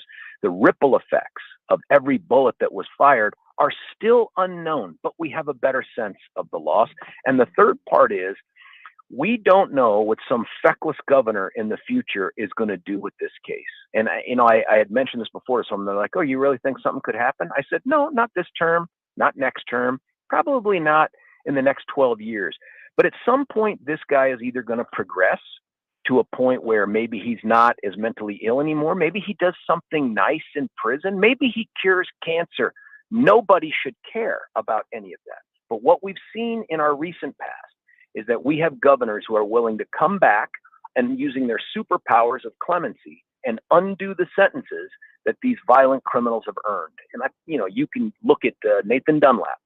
Guy didn't have to be taken off a death row. Neither did Samari Owens or Robert Ray by virtue of what happened with the legislature taking the death penalty away. But Polis did it despite input from some folks. So my point is, these comments need to be part of the record so that in the future, when some feckless governor is confronted with, oh, isn't this the right thing to do? And we have a new view of murder. And oh, by the way, the legislature has dropped down the maximum sentence for murder to 40 years, which, by the way, they talk about in the legislature. You don't want a governor to feel comfortable at all with making that decision. And this helps to remind them this is the horror of what this person did. Yeah, I immediately went to Sir Mario Owens and Nathan Dunlap as people that should have been, continuing on death row. Now, I want to talk to you about the defense, how well they did with their case or how well they did not do with their case. But more importantly, what does this do for more potential insanity pleas in these cases down the road? Will this particular case have any impact down the road on other shooters they're going to try to claim insanity or on other prosecution techniques? What can we take away from this case? Billy, that is a very good question. First off, I think it changes nothing about the pursuit of mental health as a defense. When you are caught red-handed behind a theater or inside of a King Soopers where you commit a mass murder, you have one vehicle to avoid eternity in prison. And that vehicle is insanity. So I don't think that's going anywhere on these major cases. But I think the bigger question is, do we see any changes in what takes place? Thank you, Specialist. Sorry, checking in. I don't think we see any changes in the law that we need to see. And here's my example. If you listen to the evidence, what you heard was this guy comes in showing signs of mental illness. And then the public defenders do what public defenders do. And that is to ask that he be isolated, which he would be anyway, and to remain unmedicated and untreated for like 9 months. The reason they do that is to exacerbate his mental health issues so that at the time they can then raise competency or even insanity, this guy is in a much worse mental health position. That seems to me to be cruel. It seems to me to be unfair, and we wouldn't do it with any other aspect of health. And I'll give you another example. If a prisoner came in who had been shot in the leg, and they were injured, no public defender would ever stand up and say, don't treat him, because if he's hobbled, gangrenous, man, if they have to take the leg, it'll be more sympathetic with the jury. Maybe it'll play better. Nobody would listen to them to do that, even if the prisoner was incapacitated and incapable of objecting. But when it comes to mental health, these defense attorneys stand in the shoes of doctors for this guy. So my answer is we should change the law. And what we should do is appoint a guardian ad litem immediately upon the suspicion of any mental health issue that could complicate competency and get them to make decisions. Because this game crap that the public defenders play, and they did it in the Aurora Theater case too, of allowing someone to go untreated and unmedicated for months to exacerbate their symptomology, I think it's ridiculous. And by the way, I don't think the defense could have done anything differently. They were always going to play for one juror. They were playing for one to hang the case so that they could hope to get some other outcome. That's what they were playing for. It was an uphill battle, and it doesn't surprise me the outcome. I don't know if they could have done anything that would have changed it. Now, George, we know you got to run, but one last question. Stopping these in the future, I like the idea that we're now starting to prosecute the family members around these guys if they knew, if they were deliberately ignoring a lot of the major red flags that these people were becoming mass shooters. Is that how we try to put pressure to stop these? That if you have a family member that is a threat, that is talking, that is shooting, if you're buying like they did with the kid down in Georgia, if you're buying the kid a gun after the FBI has already raised concerns about him doing a school shooting, should family members be prosecuted? Yes and no, but Jeff, here's the hiccup, right? It's the difference between, do we prosecute for you did X, or do we prosecute for you should have done X? You should have done is a much different barrier and standard, and it's the kind of thing that conservatives should be concerned about, because you could get a very activist prosecutor who goes after parents for other issues that either were unforeseeable in reality or they didn't act on, but they want to hold them accountable. Now, if it's a child, I feel differently, right? Because you're on the hook for the actions, good and bad, of your kids. But when it comes to an adult like this that lives in your house saying you should have done X or Y, that sounds like civil liability. But criminal liability, I just don't think we're there yet as a society. George Brauchler, he's a candidate for district attorney in Judicial District 23. George, your website is georgebrauchler.com, right? Yeah, that's it. georgebrauchler.com.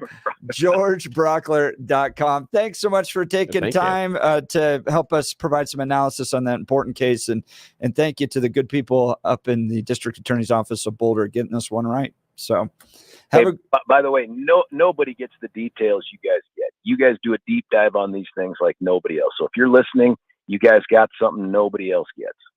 Appreciate you, George. Thanks so much. Appreciate you, man. Have a good one. All right. Look, pain from arthritis is just an awful bone-on-bone constant pain. It robs you so much of the stuff you love to do, but there are effective ways to deal with that pain, and I'm not talking about drugs or surgery. Listen, there's exciting new cellular therapies that can get you lasting relief, and the place to go is QC Kinetics. QC Kinetics uses cutting-edge treatments that accelerate your own body's healing properties, revitalizing your joints so you can move again. If you're living with chronic pain from arthritis or injury, you need to know steroids and surgery and pain pills are no longer your only options. Learn how QC Kinetics can use advanced regenerative medicine to treat the pain, enhance your joints, restore your mobility, and give you long-term relief with no downtime. The local medical professionals at QC Kinetics are ready to help you get your life back with regenerative, restorative cellular treatments for your achy joints. This is the future of medicine. Call for a free consultation now. 303-900-8986. That's 303-900-8986 with locations in Aurora, Superior, Colorado Springs, and Highlands Ranch. Phone lines are open. Give us a call. What do you think about that shooting that took place and the conviction and the sentencing, all that yesterday in the Boulder King Soopers mass shooting? Got an email here. It's interesting how he was found guilty of the slaughter in the Boulder King Soopers, but the murderer's name and ethnicity aren't really talked about. Well, we know he was Syrian, but I don't think it's any part of the motivation. That'd be the question: is does it matter? Yeah, is that it? I mean, that'd be a question. Do we think that matters? No sign of that he was motivated out of his religion. So I don't know. Yeah. Give us a call, 303-696-1971. Text us on the Dan Caplis Law text line, 720-819-5115. You're listening to The Jeff and Bill Show. Denver's talk leader, News Talk 710 KNUS.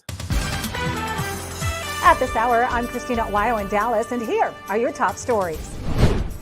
Democrats in the Senate are concerned that the recent polls that have Kamala Harris leading Donald Trump are undercounting support for the former president. Several polls from mainstream outlets like CBS, NBC, and the New York Post show that Harris has a slight lead over Trump nationwide. On the flip side, polls from outlets like Atlas Intel and Rasmussen Reports show Trump is in the lead or the two candidates are tied. Even so, multiple Democrats are now saying that the surveys aren't properly reflecting the amount of support there is for Trump, with many pointing to the polls that said Hillary Clinton outperformed Trump right before she lost in the 2016 presidential election. The co-founder of the company that owned the experimental submersible that imploded en route to the wreckage of the Titanic said he hopes the legacy is a renewed interest in exploration. Guillermo Sonlin, the businessman who helped found OceanGate with Stockton Rush, told a Coast Guard panel that this can't be the end of deep ocean exploration. He ultimately left the company before the Titan disaster back in 2023. Rush was among 5 of the people who died when the submersible imploded. Sonlin testified that the company wanted to create a fleet of 4 or 5 deep diving submersibles capable of carrying 5 people 6,500 yards deep. The plan for the company was to have no dedicated mothership, which would have lowered costs substantially, he said. That's what you need to know at this hour. In Dallas, Christina Ohio, Salem News Channel.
Welcome back to the Jeff and Bill Show. Just wrapped up a great conversation with George Brauchler on the verdict that came down yesterday in the Boulder King Soopers shooting. The gunman found guilty on all 55 counts. He's going to spend the rest of his life in prison because we don't have a death penalty in Colorado anymore. 10 consecutive life sentences. Tell me what you think of this. I'd love to hear from you. 303-696-1971. 303-696-1971, or text the show on the Dan Caplis Law text line 720-819-5115. I understand George's concern about prosecuting family members for what they should have done versus what they did. But I think in these mass shooting scenarios, there has to be investigations into what the family knew and what they could have done to try to stop it. I think that at least needs to be explored to see if there could be charges there, because you get this dad down in Florida who has the FBI show up at his house. The FBI. And it's like, your son is threatening to shoot schools.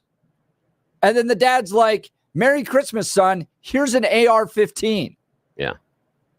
In that case, yes, prosecute the father. That is so reckless. It's remarkable. Now, if you just have a weirdo family member, like it seems like they did with this guy, Ahmad Alyssa, who, you know, we all have weirdo family members. That doesn't mean they're going to become mass shooters. I am the weirdo family member. It's my family. I am. and it doesn't mean they're becoming mass shooters, but I think at least the police need to ask questions. What did you know? When did you know it? How did he get his gun? Did you have anything to do with it? Did you drive him there? Did he ever talk about wanting to shoot a place up? And if there were concerns raised, then I think that, you know, these family members should be held accountable, held liable. What do you think? Give me a call, 303-696-1971, 303-696-1971, or text us on the Dan Caplis Law text line, 720-819-5115. That's 720-819-5115. Phone lines starting to come in. Bill is going to process those while he's doing that. For many of us, it's happening. Your hair's thinning. Your crown's disappearing. Maybe hair loss has you feeling your identity's lost altogether. Well, I've got good news. It's an incredible yet simple one-day treatment that starts growing your own natural hair the very next day, and it's guaranteed to grow for life. It's the Advanced FUE from Advanced Hair. We've all seen the pills and lotions that come with monthly subscriptions. They help retain what you have, but what if what you want is your own natural hair permanently in specific areas? Well, from advanced hair, state-of-the-art facilities to world-class Dr. Tanya Pauls, it's not maybe will your hair regrow. It's guaranteed that your new hair will grow. You decide how much, how thick, and where. It's why advanced hair is the winner of Westward's Best of Denver. For your free consultation, $250 off, and 250 free hair grafts, call 720-459-HAIR. That's 720-459-HAIR or advancedhair.com. advancedhair.com. Let's go to the phone lines. Joan, Lakewood, good morning. You're on the Jeff and Bill Show. Morning. News Talk 710 KNUS. Good morning, guys. I honestly am considering how quickly this sentence happened and how quickly the verdict came back, that it might be an indication of how there's some real rethinking of our social justice system here in Colorado. And I was wondering how that might relate to Prop 128.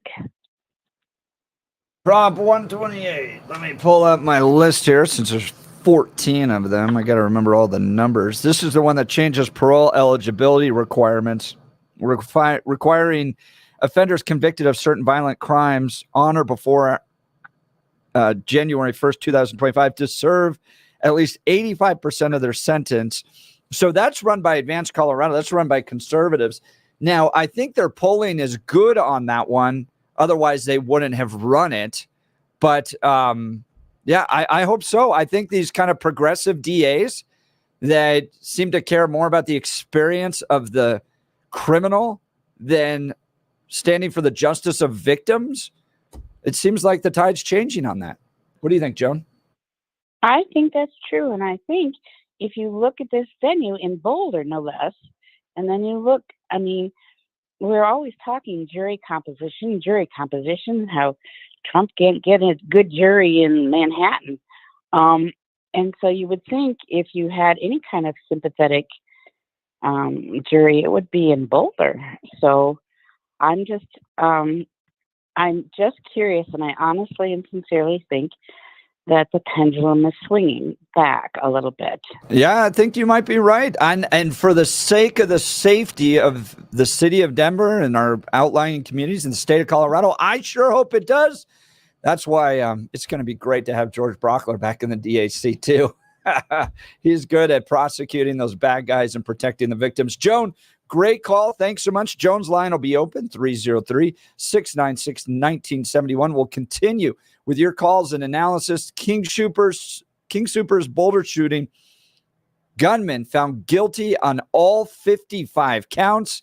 What do you think of the case? Give us a call. Love to talk with you. You're listening to the Jeff and Bill Show. Denver's talk leader, News Talk 710 KNUS. What if this sound actually made you smile, giving you a chance to win gas and groceries for a year? It's the $13,000 gas and grocery giveaway. The grand prize winner gets $10,000 in gas and grocery gift cards. 2 first prize winners get $1,000 in gift cards. And 2 second prize winners get $500 in gift cards. Presented by Branch Planning. Secure your future retirement with a reliable income stream. Get your complimentary review at branchplanning.com or call 303-219-0088. The $13,000 gas and groceries giveaway. Enter today at 710knus.com.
Welcome back to the Jeff and Bill Show. We're talking the Boulder King Soopers shooting trial. Gunman found guilty of murder on all 55 counts, 10 consecutive life sentences.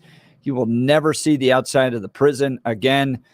And congratulations to the DA of Boulder for getting that one done. Text message here from Suzanne. Why does it seem like all the mass shooters are male? It's a good question.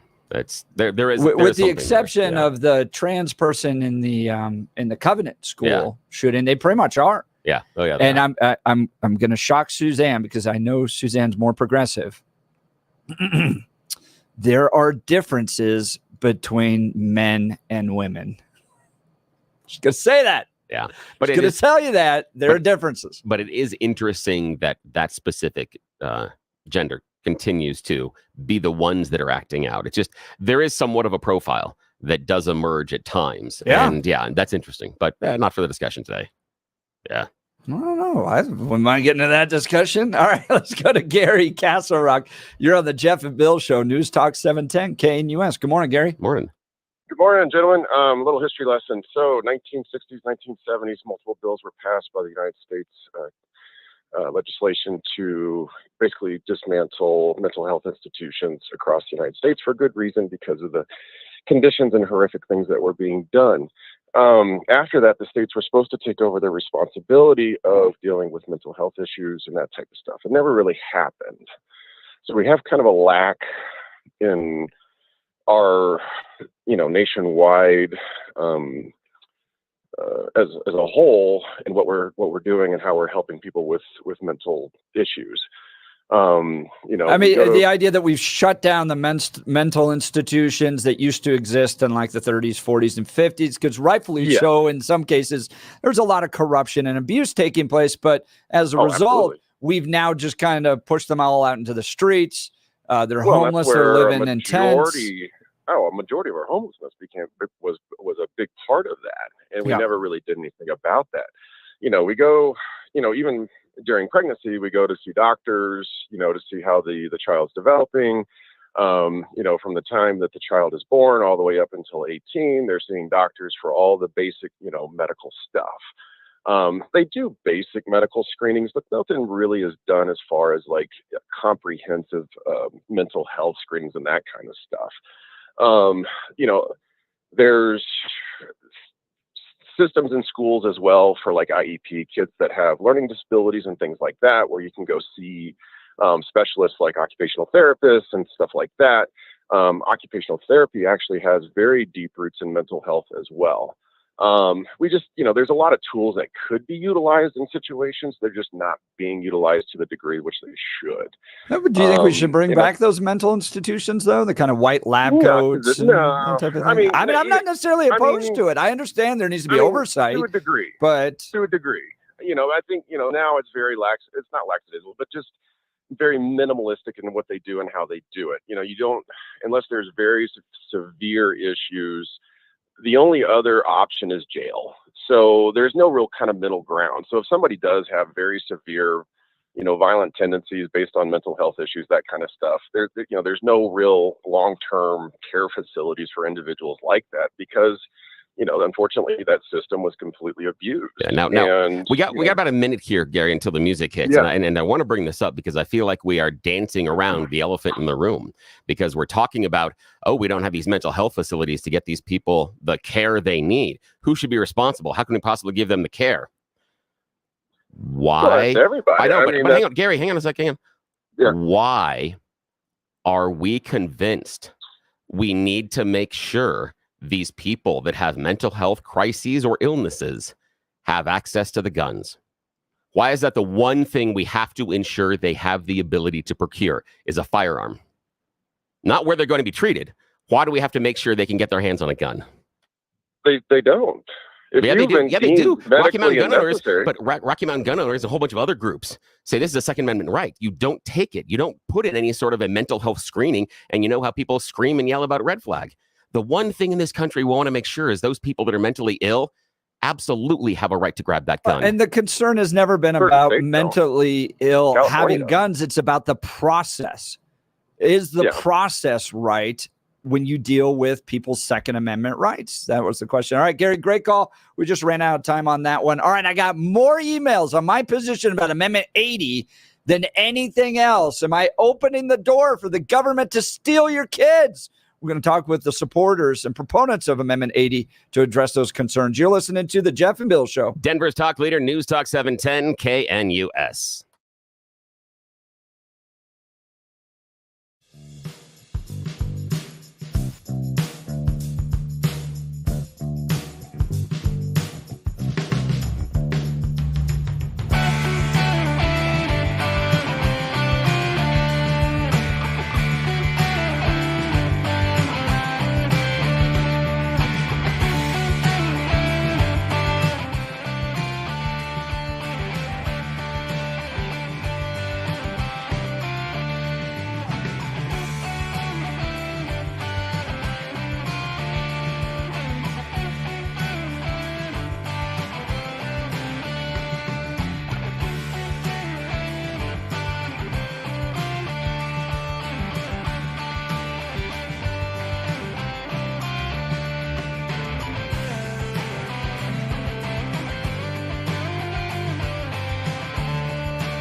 It is 8 a.m. in the Mile High City. Good morning, Denver, Colorado. You've tuned into the Jeff and Bill Show on this Tuesday, September 24th on 710 KNUS. I'm your co-host, Jeff Hunt, along with Bill Thorpe, bringing you the freshest insights and hottest takes from the right, left, and center. It's a beautiful day in the greatest country in history, and we're gearing up for a whole nother hour of engaging discussions, critical analysis, most importantly, your calls and texts, because this is where Denver's voice is heard loud and clear. So grab a cup of coffee, Denver, and let's dive into the issues that matter most to you right here, right now. Coming up after news and comment with Blake Olson, Kristi Burton Brown of Advanced Colorado is going to join us on Amendment 80. There's a critique coming from the homeschool side of things saying, Hold on. The school choice law may allow the government to define quality education and take the kids out of the school choice options and put them into more government-run programs. So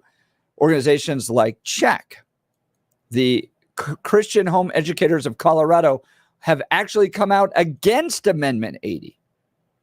Are their concerns and critiques warranted? We'll ask Kristi Burton Brown to respond. You're not going to want to miss this. But first, news and comment with Blake Olson. Good morning, Blake. Morning, Jeff and Billy. 52 and partly cloudy in Denver, expecting a high of 77 today. The 7-10 5-day forecast is coming up. Our top story. Make no mistake about it, folks. He was planning it since the very beginning of January 2021. He was deliberate, intentional, and brutal in what he did to the people at King Soopers. They were all random victims, completely innocent. Boulder County DA Michael Doherty, Ahmad Alyssa, found guilty of fatally shooting 10 people at the Boulder King Soopers. He'll spend the rest of his life in prison. The great George Brauchler joined Jeff and Billy last hour with his analysis. The case really did come down to one single issue, and that was whether this guy knew right from wrong when he pulled the trigger all those times. And you know, you got snippets of this. I watched a lot of this. When you can't come up with a single mental health professional on the planet Earth to show up and say your client is insane, it's a long, slow plea. And if you listen to one of the doctors, incredibly experienced doctor, Dr. Gray from Colorado Mental Health Institute of Pueblo, and the other expert witnesses have testified in the most gentle, respectful way they could. They say that is pretty unusual, right? Like that is not consistent with what they normally come across when a schizophrenic is going through delusions and a psychotic break that involves these sort of external voices. Boulder Police Chief Stephen Redfern. The best way we can show the world that we will not be intimidated by cowards focused on harming our community is to come together, to persevere, and come out stronger and more united while never forgetting those we lost. Judge Ingrid Bakke passed down the sentence hours after the 25-year-old was found guilty on all 55 charges, including 10 counts of first-degree murder. A man is under arrest in connection with a deadly stabbing at a home near Jefferson Park. Denver PD says officers were dispatched to a reported stabbing at a home in the 2300 block of North Federal Boulevard on Sunday night, where they found a man suffering from sharp force injuries. The victim was taken to the hospital where he died. Investigators soon determined the victim and suspect knew each other, and a reported argument turned physical. The suspect is being held for investigation of second-degree murder. The suspect in the apparent assassination attempt of former President Trump is being denied bond. Ryan Ruth appeared Monday in a West Palm Beach federal court.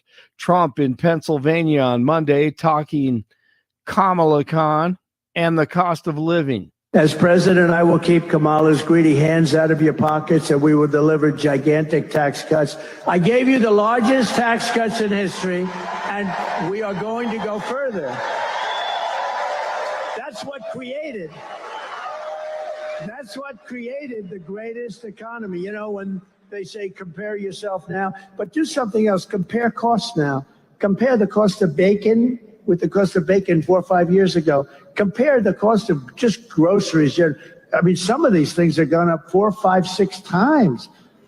And Mr. Wonderful, Kevin O'Leary, he needs to hear specifics from Harris because right now she doesn't look too good. And this whole idea of taxing unrealized gains, I mean, that you got to remember the number one export of America is the American dream. This is a 200-year-old economy that's based on supporting entrepreneurship.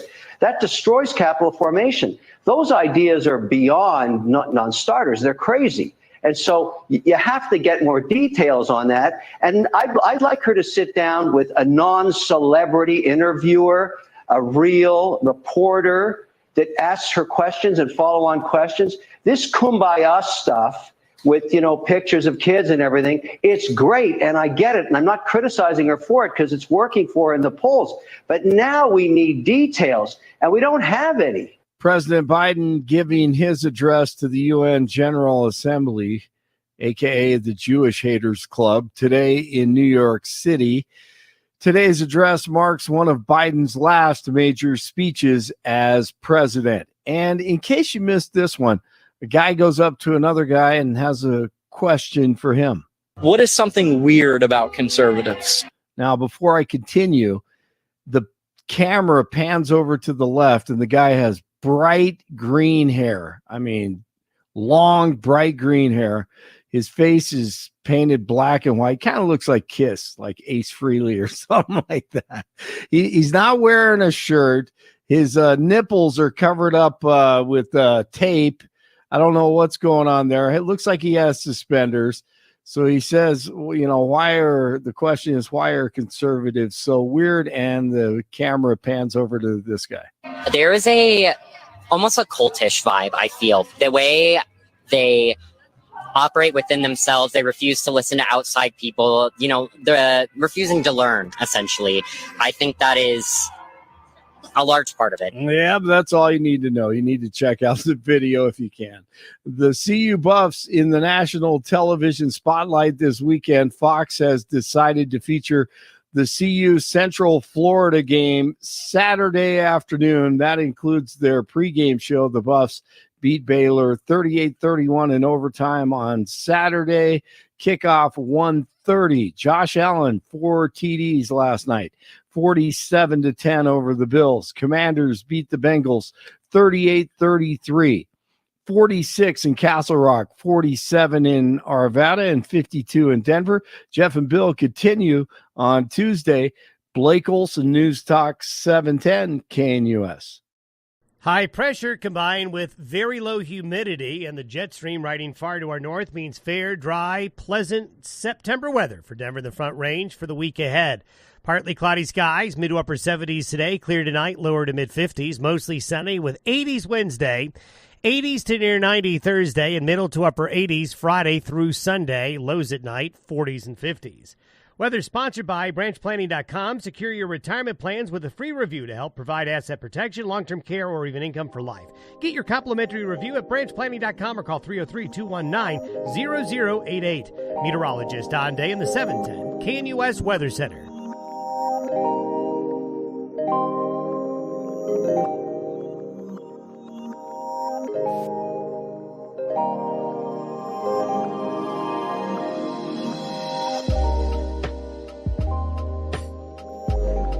Welcome back to the Jeff and Bill Show. So when I put out my ballot guide, which you can see at jeffhunt.com, at the very top, you'll see ballot guide there. We analyzed 14 statewide ballot initiatives. On Amendment 80, I got more emails back from people that I love and trust going, Jeff, you may want to reconsider Amendment 80. What is Amendment 80? It's the school choice one.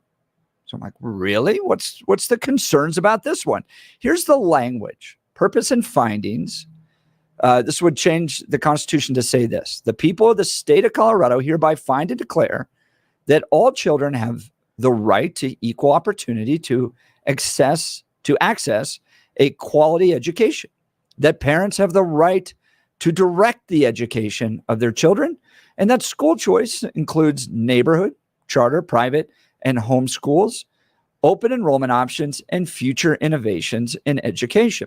I'm a huge school choice proponent. I worked in the school choice movement. And so I think this is fundamental to the success of our future here in Colorado, that families have access to school choice. And they pointed me towards CHEC's statements, CHEC being the Christian Home Educators of Colorado. And here's what they write. A simple reading of the school choice ballot measure, Amendment 80, text implies that the child holds the right to school choice, while parents can only, quote, direct the child's education. This separation of a child's right to school choice from the parent's right to direct the education of their children could undermine parental rights and increase government interference in the exercise of school choice. The school choice ballot measure creates a child's right to a quality education. At first glance, this sounds like a good thing, but who defines what a quality education is for all schools, including homeschools?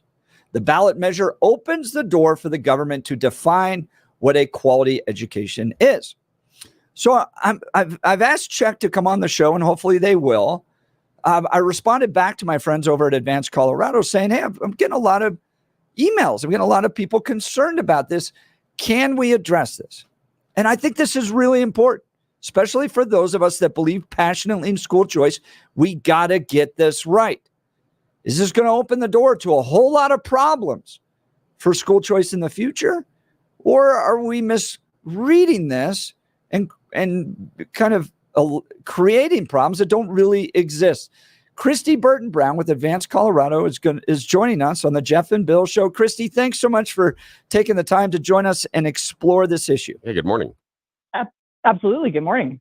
All right. So I'm going to ask you directly. Does Amendment 80 create concerns that the Christian home educators of Colorado raise? No, it doesn't. And for context, for some people, I'm a member of Czech. I'm a homeschool grad. My husband and I homeschool our kids. You honestly couldn't have someone more invested in the homeschool movement than myself.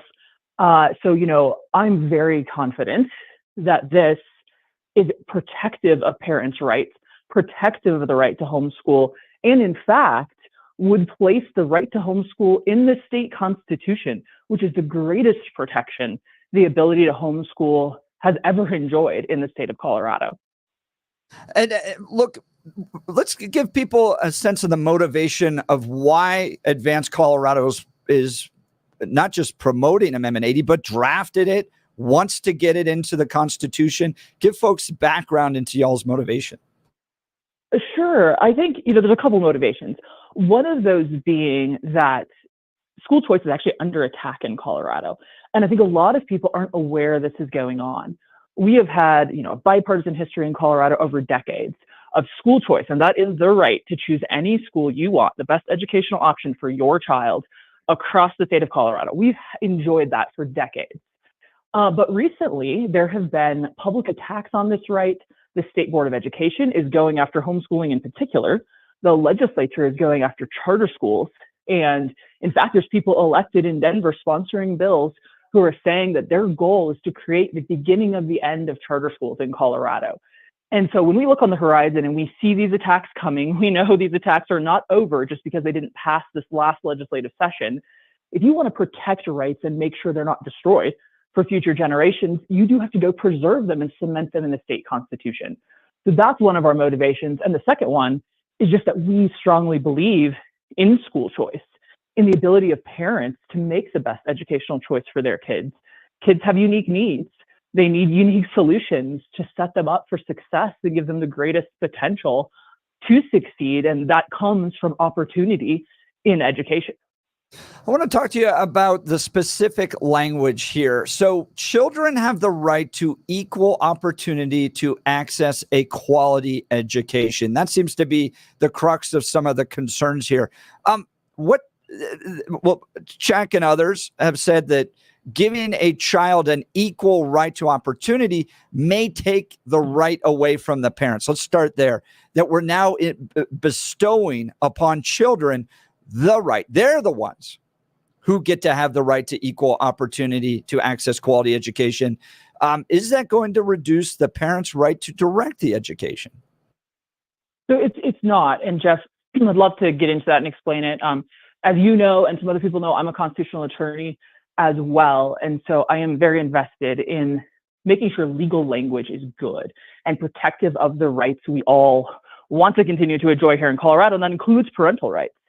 One difference that you see here in the language is people who continue to bring that portion up, that is the purpose language of this measure. The operative language of the measure is every K-12 child has the right to school choice. The purpose language includes the description of the right to access a quality education, the parent's right to direct the education of their child, the definition of school choice. And so whenever you're looking at a statute or a constitutional measure, when you look at the purpose language, you're looking at the why and the how behind the operative language. So basically, we're setting this up to say, why and how are we giving every child in K through 12 education, the right to school choice. Why? Because every child should be able to access a quality education. How? Through their parents. Parents have the right to direct the education of their child. And when you take that, the context of the purpose language versus the operative language, and then you also look into legal precedent and what even the US Constitution says about parental rights, this actually goes so far as to further cement the rights of parents in the Colorado Constitution, even beyond what the US Constitution does, which is say that parents have the right to raise their child. Some federal courts have already said they have the right to direct the education of their child. And so this is just cementing that in the context of a right to school choice, parents are directing it, and we're doing it so that every child has an equal opportunity to have a good education. Now, Kristi Burton Brown, Executive Vice President of Vance, Colorado. What I'm hearing from you, for everybody that was a speech geek or had to do this in high school and did like mock Congress or student Congress, that purpose, they're the whereas clauses. They're basically defining what the status quo is or the reason for this to go forward. And then the language that says, be it enacted such and such and such. That's actually the motivation, not the motivation. That's the action language. That's the language that the legislature is going to take action on. So talk to us again about, and I want to dive into this because this is what the group had also said, is the idea of defining quality education. That was one of the things that we got pushback on was, oh my gosh, now we're going to allow the liberals to define what is quality education. What I would like you to outline is how quality education appears in the preface, in the purpose language, and then how is that education specifically defined inside of the actual amendment? Sure. So I do think the people bringing that up are confusing that that's purpose language. It's saying, why do we want the right to school choice to exist in our Constitution for all families in Colorado? So that every child can access a quality education. That is not purpose language. So that does actually not give the legislature any more rights than they already have to define a quality education. And that's another piece that I think too many people are forgetting when they look at this amendment. The current legislature in Colorado does not need any permission from us or anyone else to go out there right now and define quality education and take away our rights and eat away at parental rights over education in their child's life. It's a misconception to think, oh, by passing this, we're opening the door and inviting the legislature to come in and regulate. I'm sorry, if that's what people think, they're highly misguided. The legislature tomorrow, or really the next time they meet in session, could go take away your rights, define quality education, take away your right to homeschool, say that private schools can't exist in Colorado. They could do that tomorrow if they wanted to do it, and there's nothing stopping them. What Amendment 80 would do is actually stop them from doing those things, because it would put our right to direct education of our children, to choose homeschool, private school, charter school, neighborhood public school in the Constitution, so the legislature has to stop interfering with it.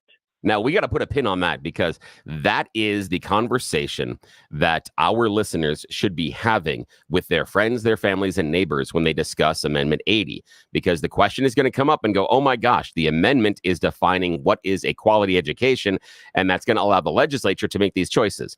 What Kristi Burton Brown just told you is it's 180 degrees different. The legislature currently has the ability to define what is a quality education. If they define that as something that is, if quality education doesn't include something that is Bible focused, if quality education has to include LGBTQ and certain ways of addressing sex education, if that's how the legislature defines quality education, they can do that today.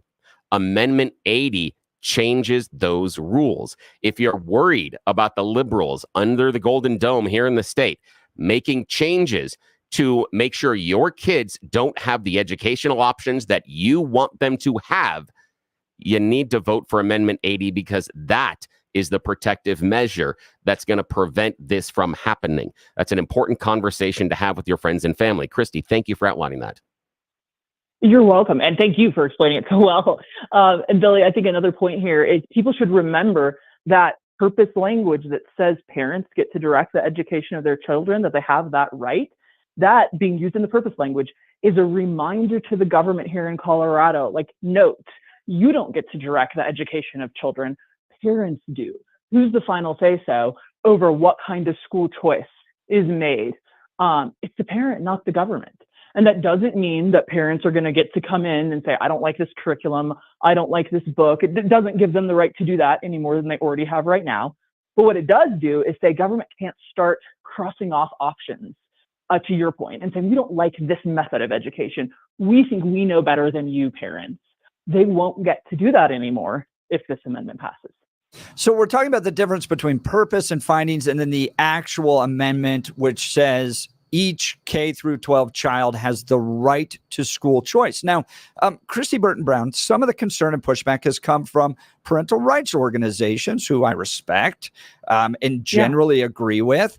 And they don't like the idea that the right exists with the child. It should, the right itself, exist with the parent. I have some concerns about that because children do have rights. It's what, you know, I understand that in our current climate, leftist progressives have been weakening parental rights. But to be concerned that a right would exist with a child at all seems to be a reach for me. Can we talk a little bit about that? Yeah, let's do that. I have a few thoughts on that. Go ahead.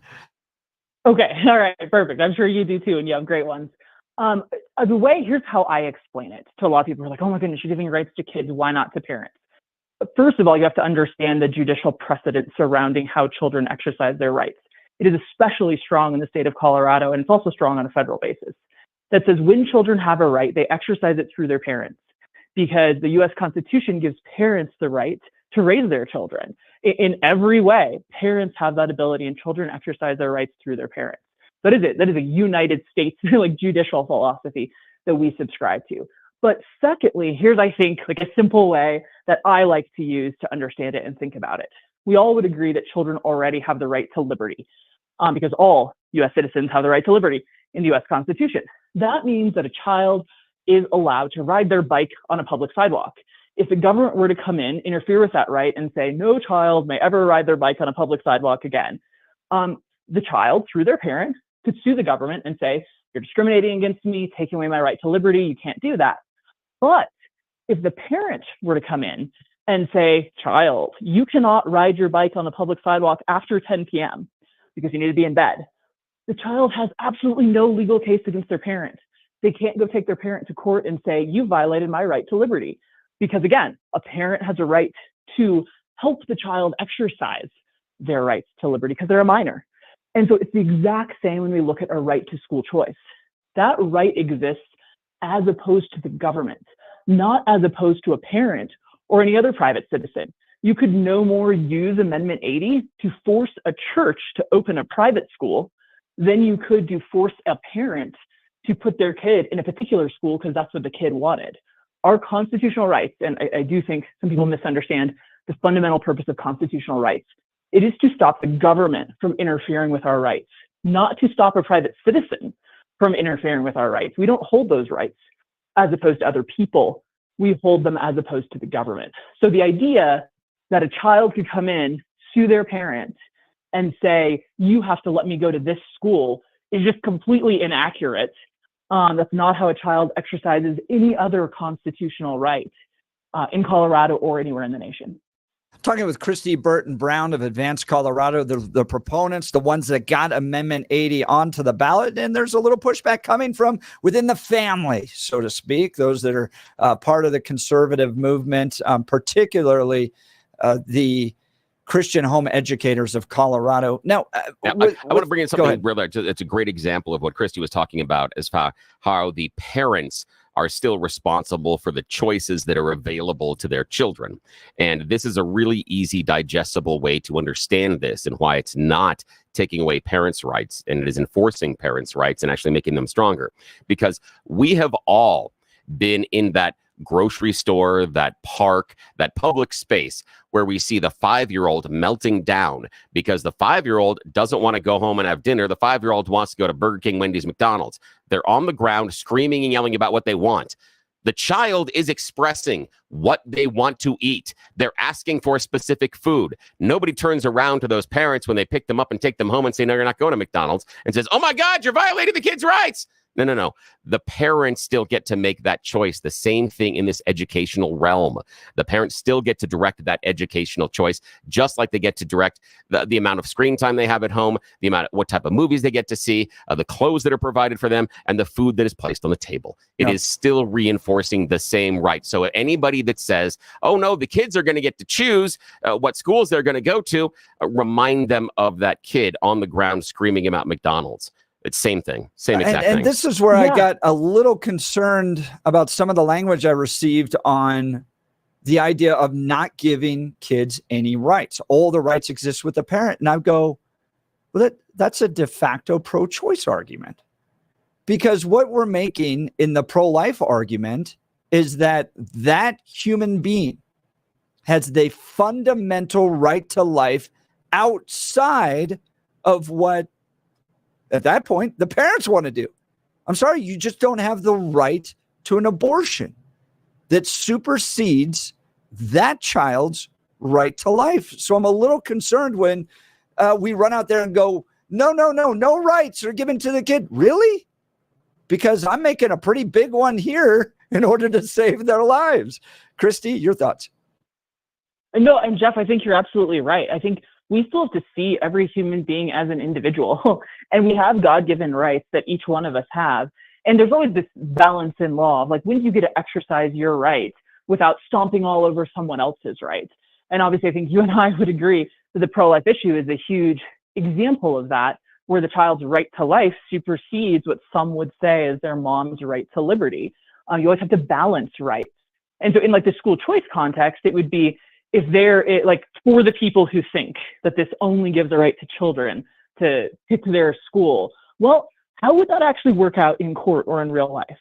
In order for a child to choose their own school, a court would literally have to order the parents to drive somewhere they don't want to drive to put their kid in a school, maybe to pay for the private education, or to quit their job and stay home and homeschool their child.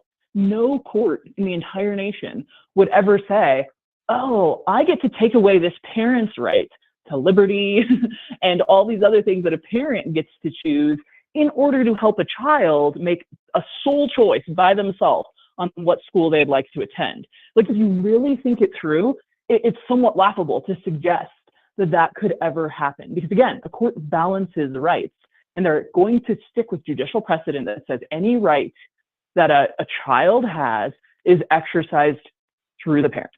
Now, Kristi, there are concerns, and I think rightfully so, raised by Christian families that the government is stepping in some cases, forcing transgender treatments upon some kids, like in California, even when the parent doesn't want that to happen.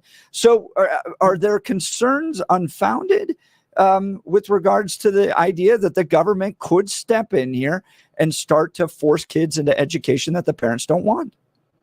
Yeah, so let's talk about the difference in those two things, because you raise a really important issue that I'm also concerned about, Jeff. I think one of the key differences is how Amendment 80 was written. There's a reason we put a purpose statement here in Amendment 80 and didn't just say flat out, every K-12 child has the right to school choice. There's a reason we preceded that by reminding everyone of what judicial precedent already is, that every parent has the right to direct education of their child. That directly says in this law, hey, judges, legislature, when you are interpreting or implementing any piece of this law, you have to do it with the purpose that every parent gets to direct the education of their child. So that's a safeguard for parental rights written into Amendment 80 that actually elevates them to a higher level than they've ever been here in Colorado in the context of school choice. And how that differs from the laws that you're talking about that other people are rightfully objecting to, those are statutes being passed by legislatures in Colorado, in California, and there's lawsuits over them already.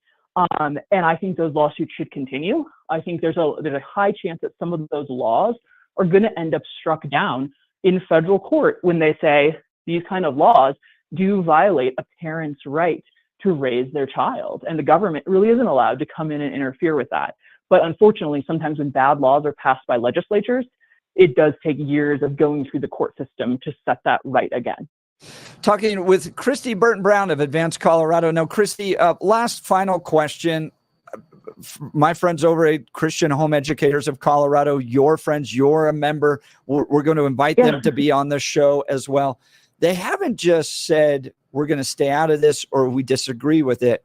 They have put together an entire voting guide, including social media posts saying everything from affirm parental rights, vote no on Amendment 80. Do we want to stand? Do we want the state to control the quality of education?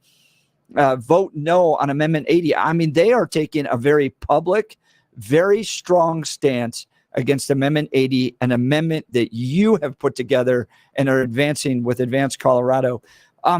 What's your message to the Christian Home Educators of Colorado? Obviously I respect and admire a lot about their work, or I wouldn't be a member.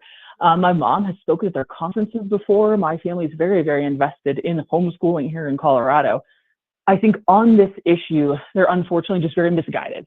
They have some fundamental misunderstandings of what a constitutional right is and how it's exercised. They have a fundamental misunderstanding of the difference in purpose language and operative language. And I think, they really should question why they are currently on the side of the Colorado Democrat Party, which is opposing this amendment, and the teachers union, which has already committed millions of dollars to oppose this amendment. When you are a homeschool organization saying that you stand for parental rights and that you believe in expanding the right to homeschool, but you end up on the side of the teachers union, that is deeply concerning. And as a homeschooler and constitutional attorney myself, I'm going to stand on the opposite side of the teachers union and work to pass Amendment 80, which would give the greatest protection to parental rights, homeschooling, and any other school choice parents want to make here in Colorado. Amendment 80 endorsed by the Colorado Springs Gazette, as well as myself and Bill when we discussed it yesterday. So we're on the yes side for Amendment 80. I hope my friends from the Christian Home Educators of Colorado will join us, give us their perspective. That's the point of this show. We create a space where that conversation takes place. This is very important for the future of Colorado. And Kristi Burton Brown, I'm very grateful for your work and the work of Advance Colorado. Thanks for being on the Jeff and Bill Show this morning. Thank you. Thank you both so much. That's a big one. That's a big one. Yeah, There's articles about it in Rocky Mountain Voice. And when I see the family, this is when I get into my coalition mode. Okay. I was worked on coalitions for Santorum, was Colorado Coalitions Director for Romney. I go, we're on the same team. We're on the same team.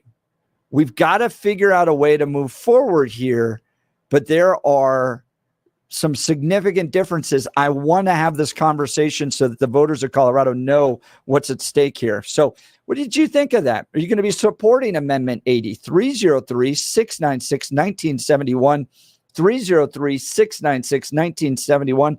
Text us on the Dan Caplis Law text line 720-819-5115, 720-819-5115. Look, are you a homeowner who's considering selling your home? Let Gay Ribble and the Empower Home team use their database of over 14,700 ready buyers to get your home sold for top dollar. Many real estate agents make promises, but very few have the proof to back it up. The Empower Home team has review after review from families they have served that back up what they say. They net their sellers 6.1% more money on average, getting their sellers $30,500 more in their pocket. No matter who wins the election, no matter what kind of market we're in, the Empower Home team brings both the experience and track record to help you navigate your home sale and get you top dollar.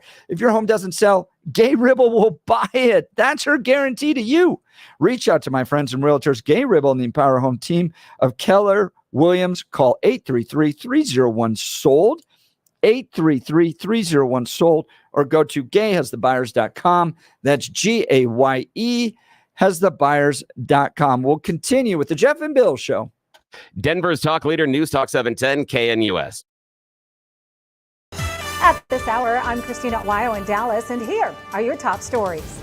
Ryan Ruth, the man that authorities say tried to shoot and kill President Donald Trump at his Florida golf course, has been denied bail, according to details in a court filing from federal prosecutors who are calling for Ruth to remain in jail through a trial. In addition, the FBI has revealed that Ruth had in his vehicle a list of dates and venues where the former president had appeared or was expected to appear, and a cell phone that showed searches of how to get from West Palm Beach to Mexico. The FBI said in the filing that Ruth left a handwritten letter with a man months before addressed Dear World, and it said, "This was an assassination attempt on Donald Trump. But I failed you. I tried my best and gave it all the gumption I could muster." Ruth was charged with 2 federal firearms offenses. Trump was not harmed after an agent spotted Ruth's face in the brush and a rifle along the fence line outside of Trump International Golf Club on September 15th. Working 5 days a week has long been the corporate cultural norm, but some companies are exploring the option of letting employees work 4 days a week. The chief executive officer of an organization that promotes the idea says they're hoping to reduce workplace burnout and retain talent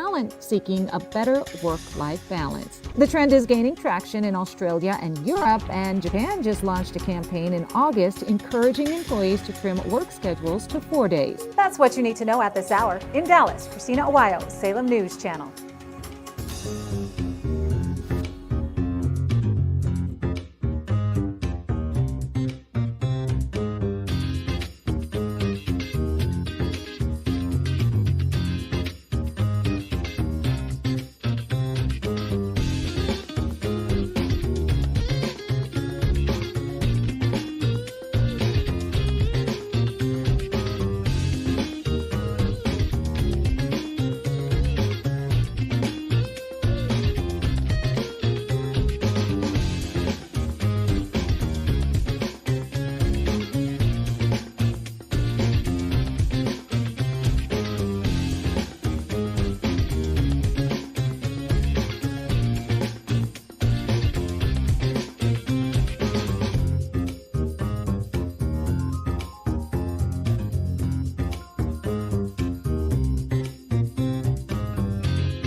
Great conversation with Kristi Burton Brown about Amendment 80. There's some concerns being raised by the homeschooling community that this could create a right, for, a child's right to education, and in doing that, take away the parents' rights to direct that education. And I thought she did a pretty good job addressing that. What did you think, Bill? Yeah, I think she did a good job addressing that it's still going to be the parents that are going to make the choice. We're not going to give it to the kids. The other one that's a question that we didn't really dive into, because it's not necessarily addressed by the amendment. And Caller Tony also brought it up offline, and it was about funding. Is how can this possibly impact funding?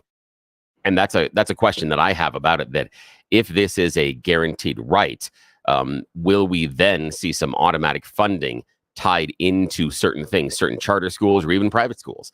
Does this mean that if it's a guaranteed right as far as school choice, then are you going to be able to make the constitutional argument that then you need to use taxpayer money to fund private schools? Which would be interesting because, and I know a lot of people which is actually the concern of the teachers unions. Yeah. I mean, and that's in the blue book. And I'm like, yeah, that's where I want this to go. I don't know if that's where the proponents want it to go, but that's where I want it to go. And what's interesting about that bill is the same people that are critiquing this about creating a right for a child's education. So from the homeschool side, don't like the idea of vouchers. Yeah. They don't like it. No. Because in their world, their argument is education savings accounts or vouchers is just a way for the government to get into private schools now and drive their agenda. Yeah. And that would be a thing. But that's a secondary issue in my mind to the idea that now poor families can send their kids to religious schools, which is more important to me. We want to fight if the government wants to step in and start driving the agenda in a private school because they get vouchers now. Okay, let's have that fight, but let's at least have the fight when poor families can send their kids to religious schools. Yeah. And the thing is, I believe that most religious schools do have a scholarship fund They out do. there. Yeah. And so the idea is poor families have that choice already. Based on things that have been set up. And I have a difficulty saying that we need to have taxpayer funding for private schools and private institutions. And I guarantee you that if they did make that happen legislatively, the very next day or within 48 hours, the Church of Satan will announce they're opening up a private school and ask for funding, because that's what they do. And that's what would happen is The you would have Church that of fight. Cannabis. I know you would. You'd have them open it Elementary up. preschool. Yeah, you'd have them opening it up, and that would be the issue. Is it's always wonderful when we want to advocate for the schools that we think are going to be on our side, but you always have to then take into consideration the schools that you don't necessarily agree with. And I also just I'm against the idea of putting taxpayer money into private institutions because it's not going to lower the cost of their education. They're just going to adjust for the new marketplace. That's a valid concern. What I've always found bizarre, though, is you can pretty much open a school for anything.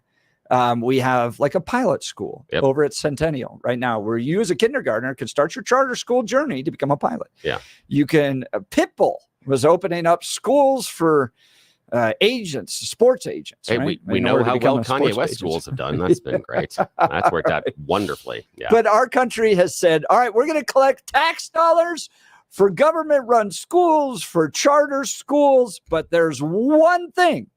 If you do this one thing, we will stop any government dollar from going to your school. And that's if you include God or any religious teachings in your education, which from my perspective, I'm like, how do you have an education if you don't center it on truth in the first place? So I just find the whole exercise bizarre that we're willing to fund just about everything else. But if you believe that Jesus Christ is Lord and Savior, absolutely no government funding for you.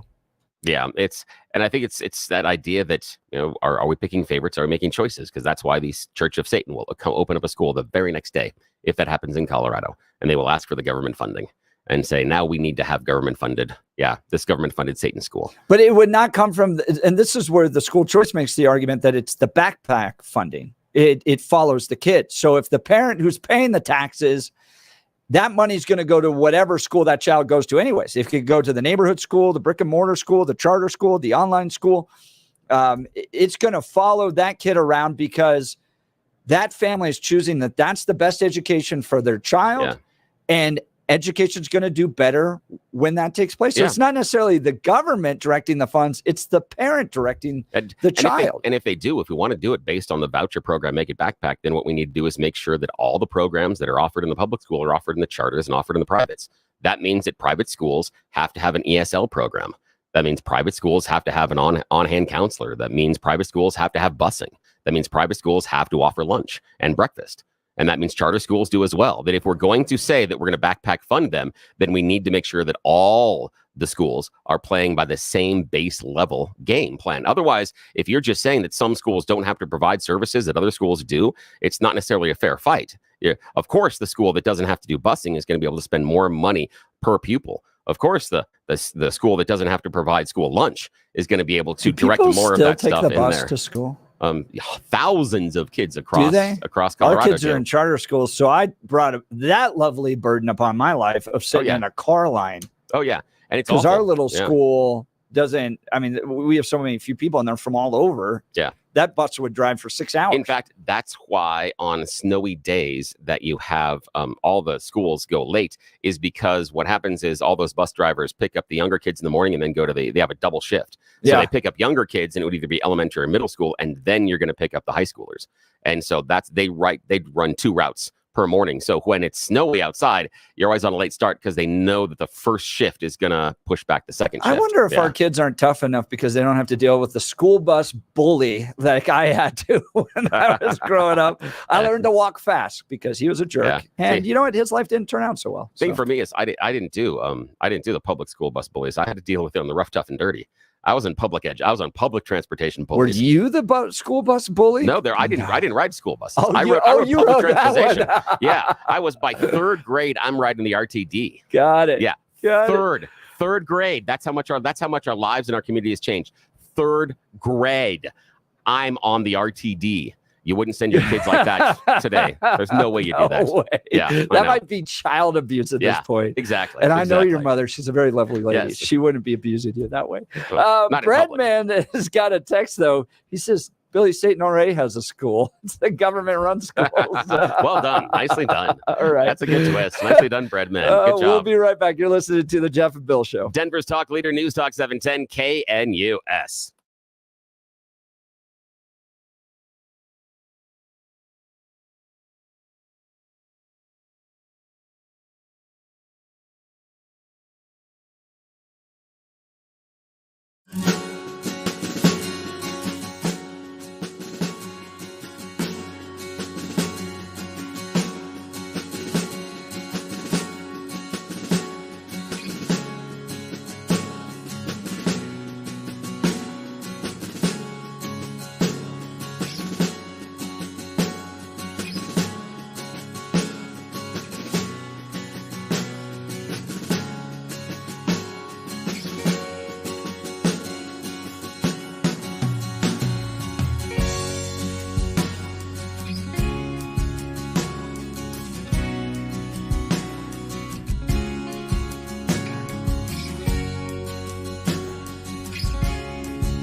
Welcome back to the Jeff and Bill Show. Just wrap it up in this hour. Great conversation with Kristi Burton Brown on concerns about Amendment 80. This is the school choice amendment.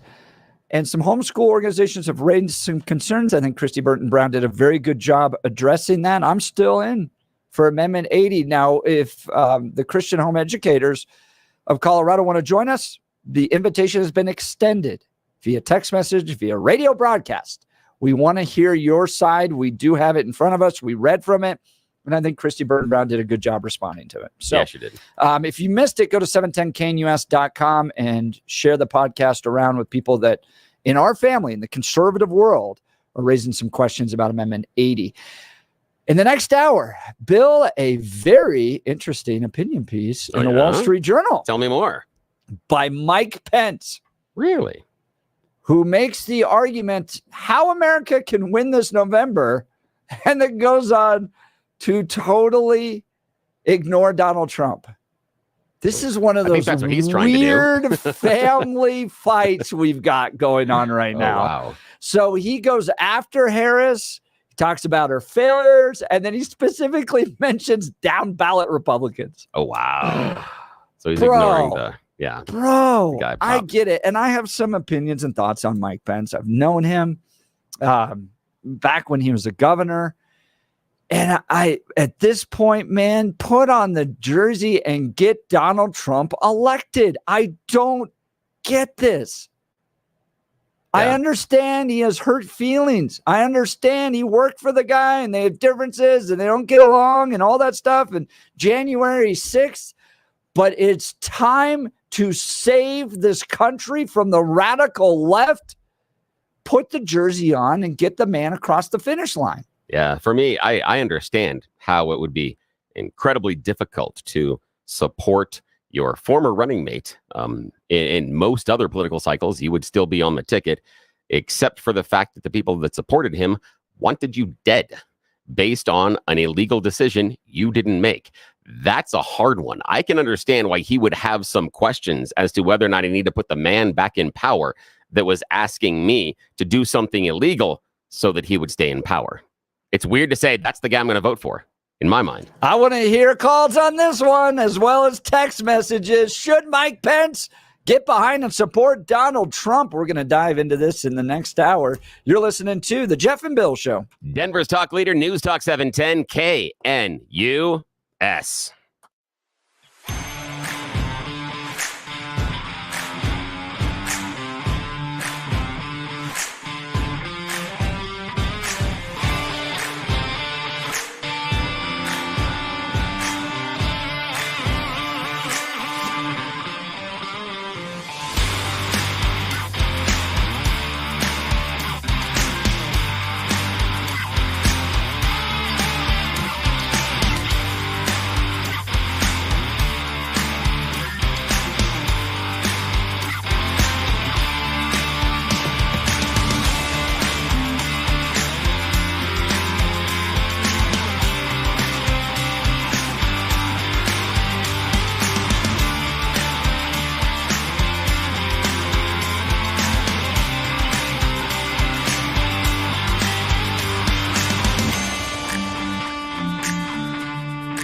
Bill, I think we should do a live broadcast from Buc-ee's. That would be fun. Heck yeah. Have you been there?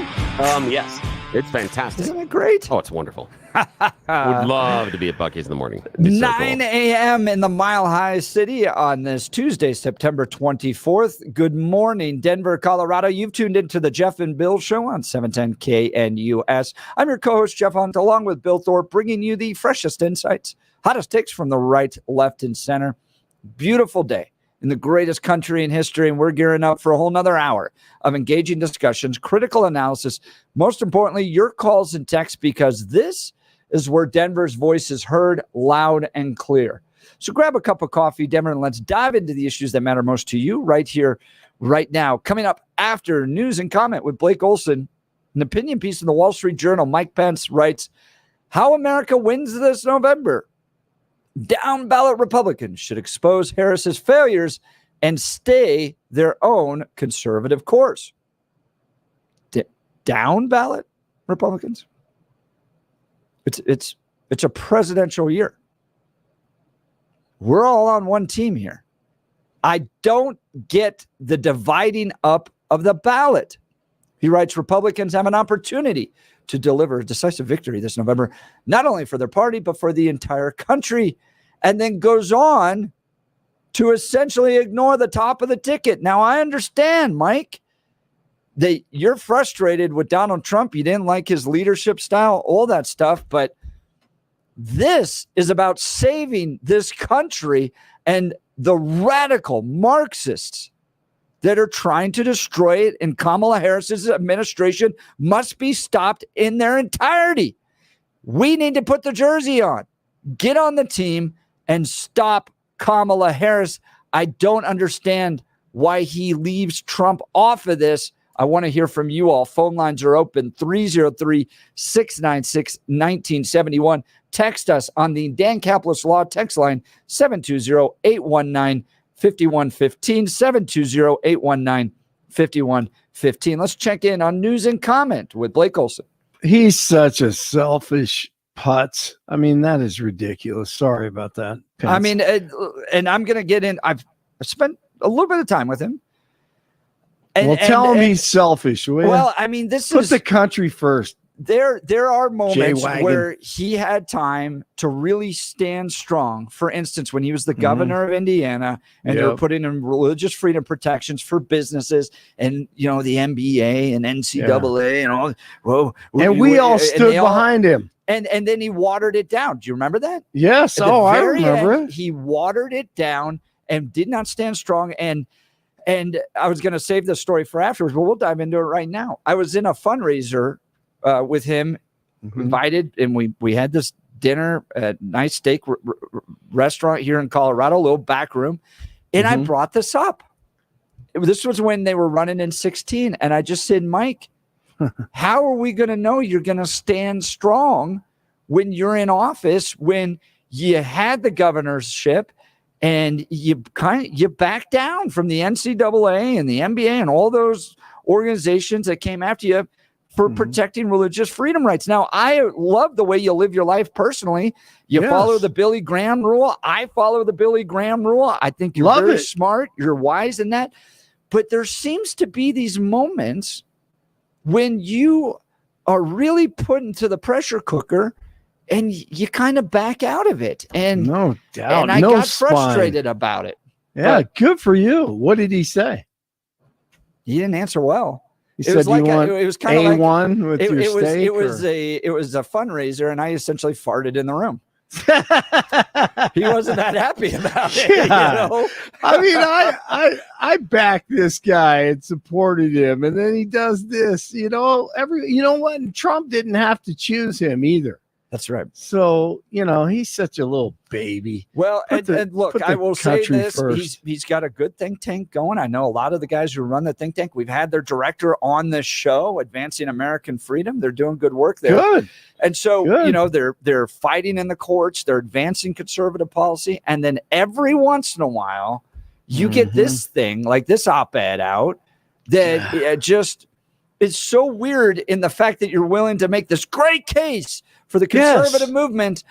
But when we're facing a life or death election for the future of this country, your personal issues are preventing you from defending the guy at the top of the ticket. It's just correct. It's immature. Get him on the show. He used to have a radio show. Get him on the show. He did. Man. Yeah. We may He'll that come. actually may be happening. Yeah, you need to get him on here. No doubt. 57 and partly cloudy in Denver, expecting a high of 77 today. The 7-10 5-day forecast coming up. Our top story. Make no mistake about it, folks. He was planning it since the very beginning of January 2021. He was deliberate, intentional, and brutal in what he did to the people at King Soopers.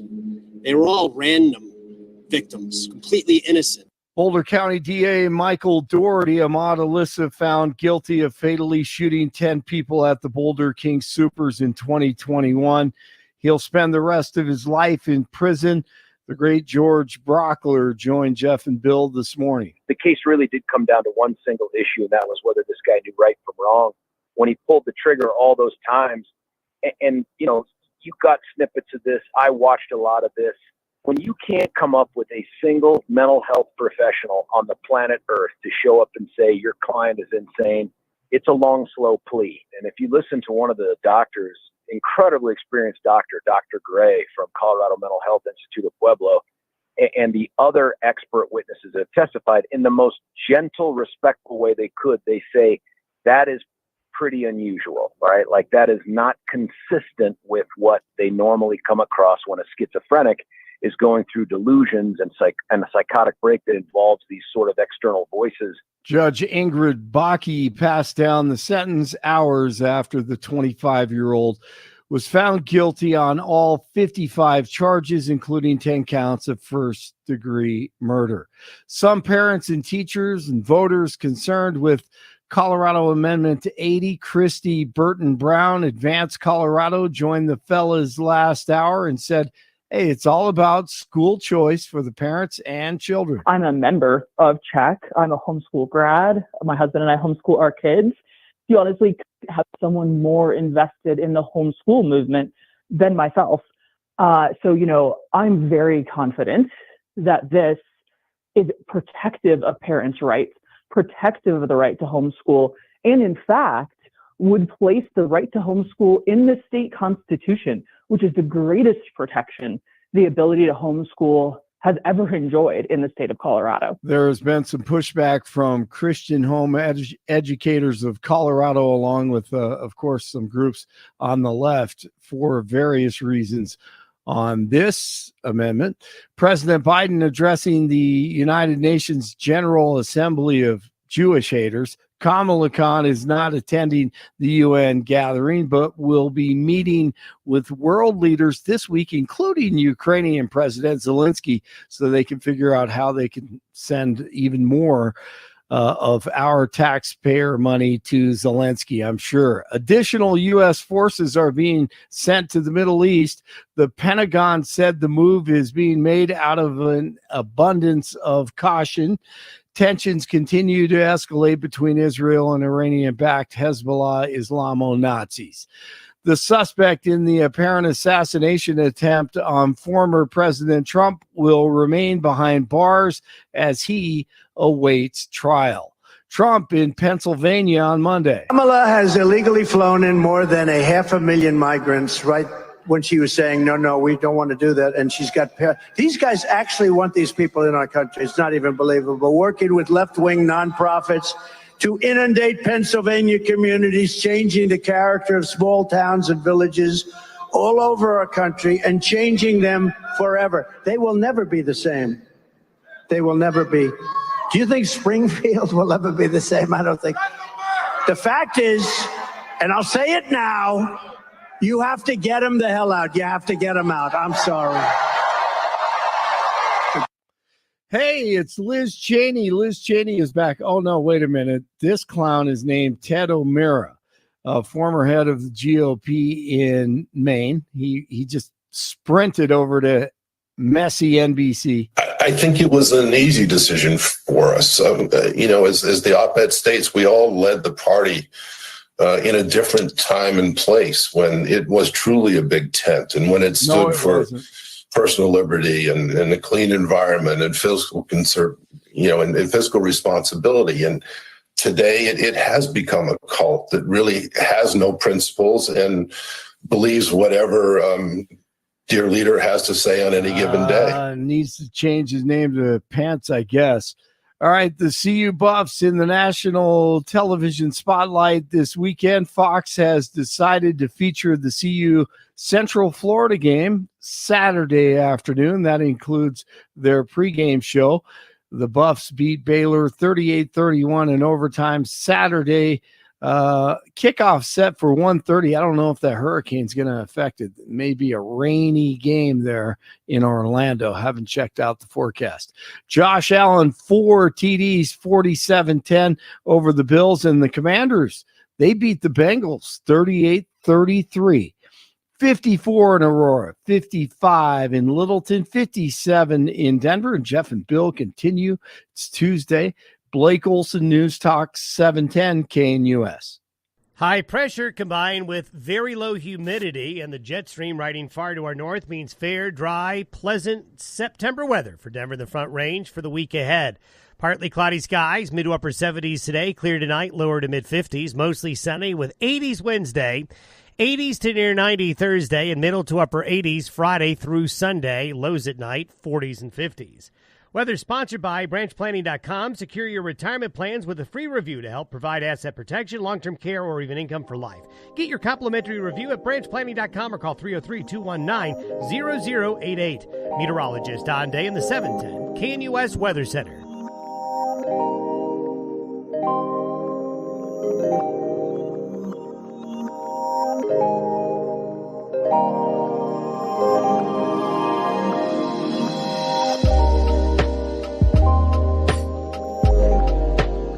Welcome back to the Jeff and Bill Show. And a Wall Street Journal opinion piece last night, Mike Pence lays out his vision on how America wins this November. And he specifically mentions down ballot Republicans should expose Harris's failures and stay their own conservative course. He essentially believes that conservative values are winning values in America. I agree with him on that. We need to stand for pro-life. You should even stand against tariffs, which I agree with him. I'm not a tariffs fan. I think Donald Trump is wrong on that. But what irks me, this line near the bottom, we don't want to win simply for the sake of victory. We want to win with a mandate to lead, govern, and restore the promise of this great nation. It's a bizarre op-ed that just totally ignores the president and the guy at the top of the ticket.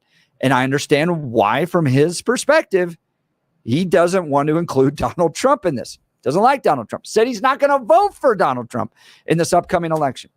But Billy, from my perspective, we're at game time. We're walking out of the tunnels.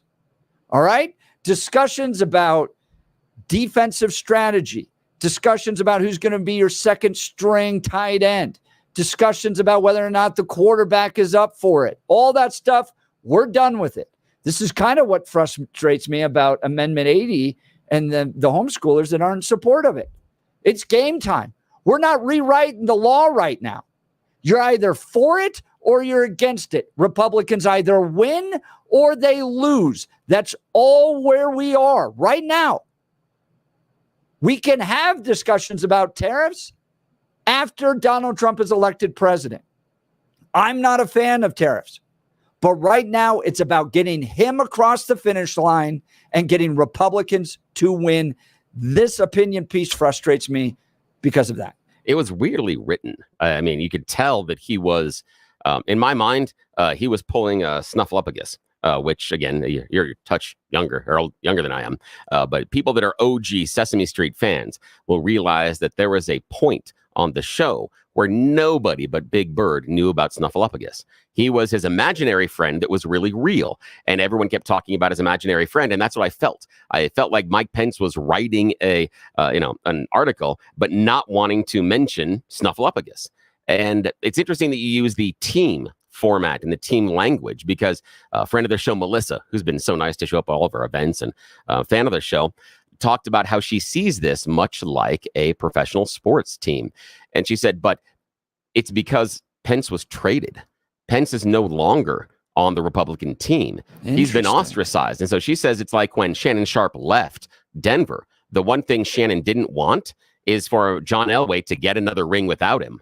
He wanted to be able to prove it on his own. And he did with Baltimore. Same thing with Patriots fans. When Tom Brady signed with the Tampa Bay Buccaneers, the last thing true Patriots fans wanted was for Tom to get a ring before Bill Belichick got a ring.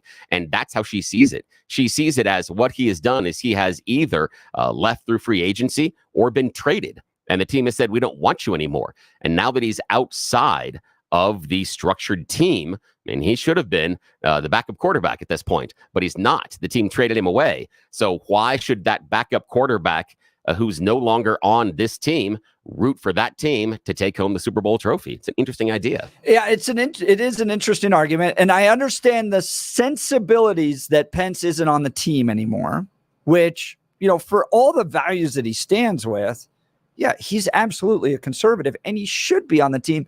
But is it his own doing that got him out of the team? And I'm not talking about January 6th. I think I don't even really understand what happened on January 6th and what the decisions that Mike Pence faced and the pressure he had from Donald Trump. And maybe he made the right decision. Maybe he didn't. That doesn't bother me as much as where we are right now. Where we are right now is Kamala Harris has to be stopped. And when you write these types of opinion pieces that give that credence that, you know what? You can just skip the top. You can just leave that one blank. Vote your values. Vote according. What was that saying that they all had in 2020? Vote against or vote according to your own personal desires, your morals. No. Stop Kamala Harris. And if Pence, I think if Pence had come out with an opinion piece that said, I don't agree with Trump. In fact, personally, I don't even really like him. We didn't get along that well together. Okay. But get this guy across the finish line and stop Kamala Harris. He wouldn't be out there on the other team right now. I don't know. He still might be because he didn't do what the team had asked him to during January 6th. And here's the interesting thing about that argument that you're making is I can pick that up and I can move it to people like, let's just do Liz Cheney. Right. Because that's her argument is that Donald Trump has to be stopped. And that what you have to do is support this team. So what I find it interesting. I'm just making a comment. She switched teams. I know, but I'm just finding it interesting that for both major political parties, of which I am not a member of either, the message from both political parties is we have to do whatever we can to stop the other candidate, because if we don't, everything's going to burn. And I don't want to say everything's going to burn. I understand. But look, this is where I am just a very pragmatic campaign manager. And this is what I've been I have a master's degree in this. And I will fault the Republicans with doing this. It feels like every single election. The Democrats win. They start with that premise. Yeah. Which it doesn't matter if we want to debate tariffs or not. If you don't have any power, you have no ability to affect that debate. So you're going to sit in a little minority corner of the electorate and scream and shake your fist while the other team gets to make decisions about the direction of this country. And that's an interesting insight, because that's how I believe the Democrats are dealing with their pro-Palestinian wing right now. Yes. Is they're basically like, okay, fine. You want to go ahead and cast a ballot for Donald Trump? Okay. How's that going to work out for you? You're gonna go and you're gonna cast a ballot for Jill Stein, and that's gonna prove a point. Is that going to get you where you want? And if they want to follow that principle, yeah. But I think that's the idea. Is I think the Democrats are playing that, and that's why I think you saw Kamala be so pro-Israel, given what we thought she was going to do. It wasn't that she can come out there, being super, oh my gosh, we got to defend Israel like Trump does. But she was much more pro-Israel, the DNC, than anybody figured she was going to be. And I think that's why, because they basically have looked at that left wing, the pro-Palestinian, pro-Hamas wing, and gone, okay, what you going to do about it? So Colorado Democrats run this way. You've got 4 billionaires at the top, and they say, this is the agenda. If your little lib organization wants any money, wants any say into this administration, you will get on board and you will get the Democrats elected. We are not going to have this infighting, especially 40 days from an election. You have an opportunity with Amendment 80 to secure school choice. You get it passed. You have an opportunity to stop Kamala Harris. You get Donald Trump elected. You want to have the debates about these. You want to explore potential future tariff issues or parental rights issues. We do that afterwards. 40 days out, you get on the team, you win. We're not going to continue to question whether or not this guy should be the quarterback. We're running out on the field. Help the guy win, then we can talk about policies afterwards. That's why articles like this by Mike Pence frustrate me. All right, let's go to the phone lines. Tony Littleton, good morning. You're on the Jeff and Bill Show, News Talk 710, KNUS. Morning. Hey, good morning. I listening to you talk about the idea that for Pence, it's personal. You know, he's not on the team anymore. And maybe, remember on January 6th, they're out there saying hang Mike Pence, and it's known that Trump said maybe they should, and so maybe he would be offended on a personal level about something like that. However, rest assured, you've got 3 Republican vice presidents and 1 former president, Republican. None of them are supporting Trump, and it's not because of tariffs. It's not policy issues. That group of Republicans that represent 24 years in the Oval Office and probably 100 years of government work believe that Trump is a threat to democracy. That's why they're not voting for him. So just to clear the air, it's not personal. And it's not about tariffs. It's not about school choice. It's not about any of those issues. They all believe he's a threat to democracy. Now, they could all be wrong in your eyes. So yes, absolutely. Because look, I got behind and supported John McCain. Did I think he was that great of a conservative? No. I worked hard for not the same 7-8 months of my life to try to get Mitt Romney elected. Okay. There are those of us that understand the threat of the radical left to this country. And I think those vice presidents, they think Trump is a bigger threat than Kamala. Which is insane because, Tony, we've already had him as president. What was the terrible experience, Tony, you had in a threat to your constitutional rights I understand you have when your Donald opinion. Trump was the president? What was the great threat to democracy you had when Donald Trump was president? I'm not, there is absolutely no convincing you, and I'm not going to even try. I'm just simply saying. I asked you a question. That group, you told me, Tony, that this was all about his attack, the threat to democracy. Look, I'll answer what your was the question. great threat to democracy? His dividing America the way he has in his attack on institutions, start right there and you can go all day. Just right there and stay on it all day long. America. That's a threat to our dividing of democracy. America? All right.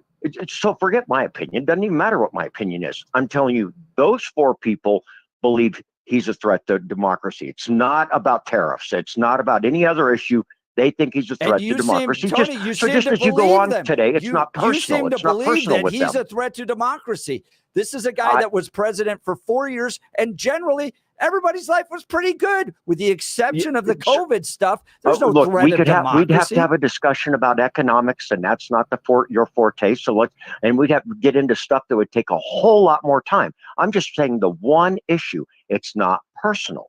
For the Republican president and vice presidents that are alive, they believe he's a threat to democracy. I think it's personal for Bush. I think it's personal for Romney. And I think it's personal for the Cheneys. It absolutely is personal. Tony, I appreciate the call. Thanks so much. That was fun. The line's open, 303-696-1971. Let's go to Nick, Denver. You're on the Jeff and Bill Show, News Talk 710, KNUS. Good morning, Nick. Thanks for taking my call. And I happen to, not to flatter your ego, but I happen to agree with you. The other, in my opinion, the other caller was dead wrong. This is why the Democrats always seem to have a big advantage over the Republicans. They know what politics is about. It's about raw power at the very fundamental level. If you do not have power, you can't get any of your ideas done, period. If you don't have a seat at the table, you're out. All you could do is scream and yell in the corner and nothing gets done. The Democrats They approach elections like a military campaign. We've talked about this before. Yes. And that is why they win and the Republicans keep losing. Nick, you're exactly right. And I'm not saying we can't have differences. I am opposed to Donald Trump's plan on tariffs right now, but I'm not going to have a voice or a seat at the table if Kamala Harris is the president. You have no chance. She's going to do whatever she wants. She's going to ignore any conservative movement. So have the debate after you win. Has anybody explained this to the Tea Party? Anybody explain this to the Tea Party caucus or the Freedom Caucus? I'm just saying, because the thing that you're arguing about, Nick, the thing that makes you so angry is exactly what the Freedom Caucus has been doing, in my opinion, in the House of Representatives. They have been trying to steer the ship from the back. They are the smallest group inside of there. I know, but I'm just saying, do you think that's part of the problem? That even when they're in power, we had the Freedom Caucus trying to steer the ship in ways in which it has cost one speaker, and in some ways has made Mike Johnston a very, very ineffective speaker. Look at what every time a vote comes up, there are a hell of a lot more defections on the Republican side than the Democratic side. Now, I think that's a bad quality when you have one side marching in lockstep, but they win elections. And if you don't win elections, you don't have a seat at the table. It's that simple. Yeah, Nick, I agree with you, Nick. Appreciate it. Thanks so man. much. Nick's line will be open 303-696-1971. This has always been a feature within the conservative movement. We publicly disagree. We create divisions over issues. And sometimes, I'm not saying that's bad, but I'm saying 40 days out, this point, you're running on the field. The time has stopped. The time has ended to have those discussions. Once the game's over, we can go back into the locker room, stand before the media, have all that, explain our positions, challenge each other about who the quarterback should be. But at this point, it is Donald Trump, and he has to win, and you got to get him across the finish line. You know, I think that's super interesting, Jeff, and I would be curious to see what the callers say about the fact that some people who are used to wear that Republican jersey, and some still claim to wear that Republican jersey, have decided that, nope, I can't support the team as it's running onto the field. So we're going to get to that in a second. But right now, I want to talk to you about my friends at Balance Well Space. I was living my life in pain. It wasn't a matter of what was going to hurt. It was just a matter of how much it was going to hurt each and every day. I know you're dealing with the same thing. That's why I want you to talk to my friends at Balance Well Space. Brand new doctors starting integrative medicine right here in Aurora, Colorado. Integrative medicine, what does that mean? It's a new term for me. It basically means it's a one-stop shop. It's like I wouldn't say the big box store, but all the different medical treatments that you have contained under one roof. One visit to Balance Well Space can cover chiropractic care, neuropathic care, physical rehabilitation, wave therapy, regenerative care, trigger point injections, and so much more. Plus, some non-invasive, cutting-edge therapies that are just out of Star Trek or Star Wars. You got to see them to believe them. But if you don't talk to them, they can't help you. That's why I made a difference in my life. I went down and I talked to Balance Well Space. I got to hang out with Dr. Julie, Dr. Jess, B, Sarah, the entire team, and they evaluated where I was. I was always in pain, my shoulder, my back, my knee. It was just a laundry list of dumb things I had done as a kid, and now I am paying for them. I have two vertebrae in my back that are fusing together. As we're sitting here talking right now, I am regenerating one of those discs. I've got a torn meniscus in my left knee that is feeling better than it has in over 10 years because right now, as we're talking, I'm regenerating the meniscus in my left knee. That's the difference that Balance Well Space has made in my life. I'm now doing things I never thought was possible. The weird thing is, I'm not thinking about those things I shouldn't do. You hear me?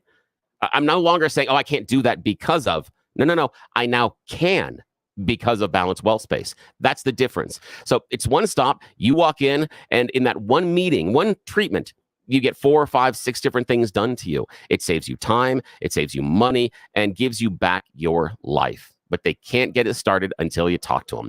BalanceWellSpace.com, BalanceWellSpace.com. Give them a ring. Go down and see them at the brand new offices right there in Lowry, right across from Hangar 2. Plenty of parking, and they'll evaluate where you are. They'll talk to you about your desires, what you're not doing, and what hurts. Then they'll take the pictures, do the poking, the prodding. Then they put together a custom pain plan for you. After that, then they go to work. That's when the difference starts. In just a couple of visits, you're going to start seeing and feeling a difference in your life. You're going to start making choices you used to be worried about, going up those stairs, playing with the kids, getting down on the ground. You know how difficult that is sometimes? You're down on the ground, you're like, it's going to take me 7 minutes to get back up here after tying my shoes. Not like that anymore. But you got to talk to Balance Well Space or they can't make the change in your life. BalanceWellSpace.com. BalanceWellSpace.com. What they've done for me is nothing short of remarkable, and I want them to make the change in your life. They've already made it mine. Talk to them today, BalanceWellSpace.com, and do us a favor. Tell them you heard about them here on the Jeff and Bill Show. Helps us out. Thank you. Great to hear, Billy. We'll continue with the conversations. We got one open phone line, 303-696-1971. You're listening to the Jeff and Bill Show. Denver's talk leader, News Talk 710 KNUS. At this hour, I'm Christina Weil in Dallas, and here are your top stories.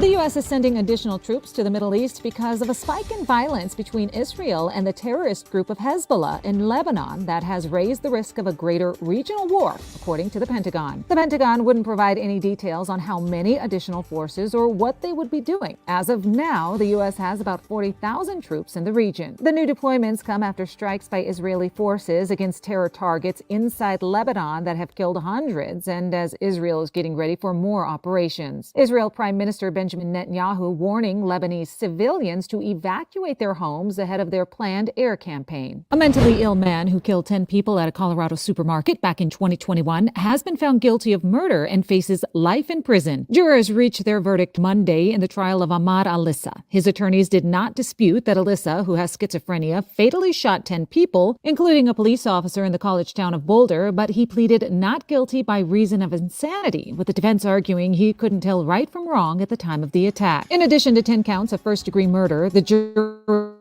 found Alissa guilty on 38 charges of attempted murder, 1 count of assault, and 6 counts of possessing illegal large-capacity magazines. The co-founder of the company that owned the experimental submersible that imploded en route to the wreckage of the Titanic said he hopes the legacy is a renewed interest in exploration. That's what you need to know at this hour. In Dallas, Christina Weil, Salem News Channel.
Welcome back to the Jeff and Bill Show. And an opinion piece by Mike Pence last night in the Wall Street Journal. He details how America wins this November by having down ballot Republicans expose Harris's failures and stay their own conservative course.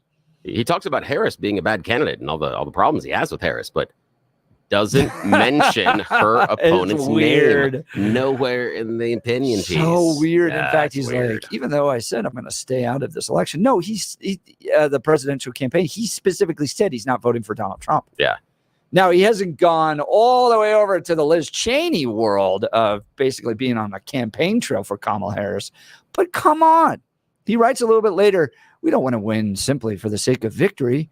We want to win with a mandate to lead, govern, and restore the promise of this great nation. 40 days out from an election, no. We're not having conversations anymore about policies. We are getting our guy across the finish line and stopping their gal. That's it. I kind of Angry Jeff. I like Angry Jeff. I like that. This is campaign. I did years of campaign strategy and work, and it's just like this would pop up. This would always pop up like a few weeks out of the election. Some guy that thought was your friend, all of a sudden, and you're like, why am I dealing with this? Yeah. You're just taking my day away today to deal with this. Now, here's the thing is, while I disagree with you on Pence, where I think that you're absolutely right, is the highlighting of the mandate that we know based on how people vote that skipping that person at the top of the ticket or not voting for the person at the top of the ticket has down ballot consequences. Yes. Many times other people choose not to click the same party as the person they've skipped higher up in the ballot. So his argument that we need to have a large mandate is made infinitely more complicated and difficult by the fact that he doesn't support the person at the top of the ticket, regardless of whether or not I agree is right. Because what are we going to have? A Republican Senate? Yeah, that's going to be a problem. We're gonna hand the White House to Kamala Harris, and yay, we get a Republican Senate. All right, let's go to Gary, Denver. You're on the Jeff and Bill Show, News Talk 710 KNUS. Good morning, Gary. Good morning, Jeff and Bill. Yes, 40 days and 40 nights. We're almost there. I have a prediction about what you'll be talking about on December 20th. Ooh, interesting. Okay. 5 days before Christmas. What's up? You're going to be talking about the government shutdown because, they're getting ready to pass a short-term CR. Yeah. Which Trump is asking them not to do, but they'll do it anyway. But here's a thought experiment. Let's say it'll be extended till December 20th. So the election will have occurred. If Trump gets elected, will the Democrats shut down the government? And if Trump does not get elected, will the Republicans shut down the government? Yeah, it'll be really interesting. We'll have to watch that. That's probably a conversation for another day. Appreciate it, Gary. Thanks, Gary. Thanks so I'd be much. surprised if the continuing resolution ends in December, that they would play it that short-sighted, knowing that individuals that might be out of office would then get the chance to impact their future funding. My guess would you push it to March, April-ish. Those are always the best decisions on your way out from being fired. Yeah, exactly. By the way, Greg Lopez is going to join us on Thursday to talk about the continuing resolution. Oh, that's fantastic. So if Gary, if that's something of particular interest, be sure to tune in and on 7 a.m. on Thursday. And on Gary's point, I do believe some of the dysfunction we were talking about with the Freedom Caucus inside of the House has led to the point now where we have to have a continuing resolution, and in all likelihood, it has to be clean because of all the stuff that's been happening and everybody not playing on the same team. I've been in politics for 20 years and have lived through these stupid, the world is going to fall, everything's going to be terrible if we don't pass this $1 trillion continuing resolution right now. I'm so tired of it. I would get in there and if we got to shut down the government to get a hold of our budgeting process in this country, we got to shut it down. My perspective. Let's go to Pete, Colorado Springs. You're on the Jeff and Bill Show, News Talk 710 KNUS. Good morning, Pete. Morning. Good morning, gentlemen. Great subject as usual. Guys, here's what I think. I don't think Trump is a threat to democracy. I think he's a threat to the establishment. And I think agree. what he's had is the courage to actually call out his fellow Republicans. And I don't think he's actually a Republican. I have mixed feelings on Trump, like a lot, don't like a lot. But he's had the courage to sit back and say that there is a military industrial complex. He's had the courage to come out and look at Bush and Cheney and some of these other Romneys and call them exactly what they are. They've enriched themselves to the tunes of millions of dollars by exploiting the political system on their behalf.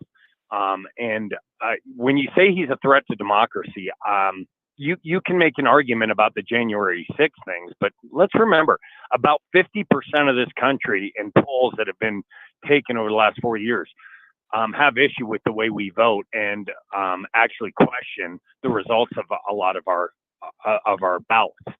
So when you look at what Trump stands for, I think he stands, and what he appeals to a lot of people is that he's willing to take on the establishment that a lot of us believe has and is continuing to ruin American politics and the American culture.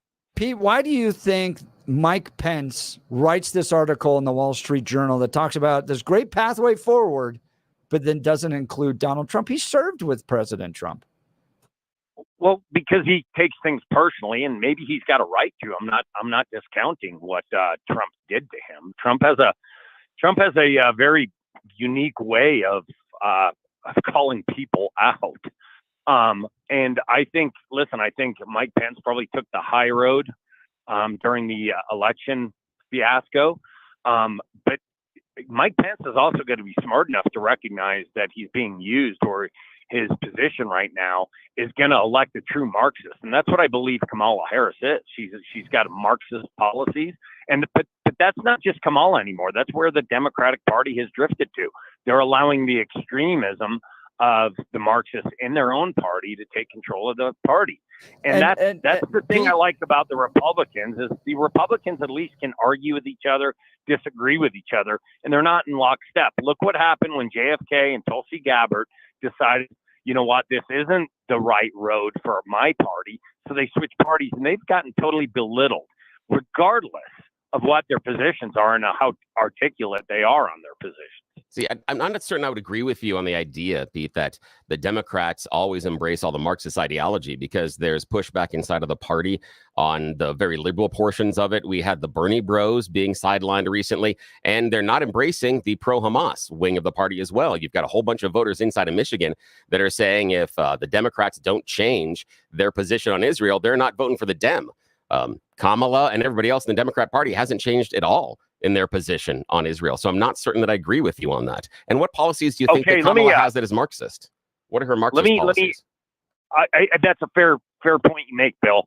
What I would say is they are a lot less noisy about their disagreements within the Democratic Party than the Republicans are. I don't know. People showed up on campus, on college campuses, and broke into buildings based on disagreements and based on they wanted support of Hamas. Yeah, but that's pretty loud. Okay, but that's the constituency, not exactly the party itself. Wouldn't you agree? Oh, but the people inside of it, yeah, I can see that. I can get that point, but those are people that would be voting for Democrats in theory. So those would be the people that would have to be the crazy Marxists the Democrats would bend to, and I just don't see them bending that direction. When I went out to the little Palestinian protests on day 4, I was like, they're really not taking your concerns seriously inside that building. Like, I was kind of like rubbing a little salt in the wound when I was interviewing them. And I'm like, so who are you going to vote for? Who are you going to vote for, little Palestinian protester? Kamala. They at least admitted at the end. Exactly. Pete, I appreciate the call. Thanks, Pete. We'll continue this conversation. You're listening to the Jeff and Bill Show. Denver's talk leader, News Talk 710 KNUS.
Welcome back to the Jeff and Bill Show. Having a ton of fun in the 9 o'clock hour on 710 KNUS. Let's go back to the phone lines. Michael Inglewood, you're on the Jeff and Bill Show. Good morning.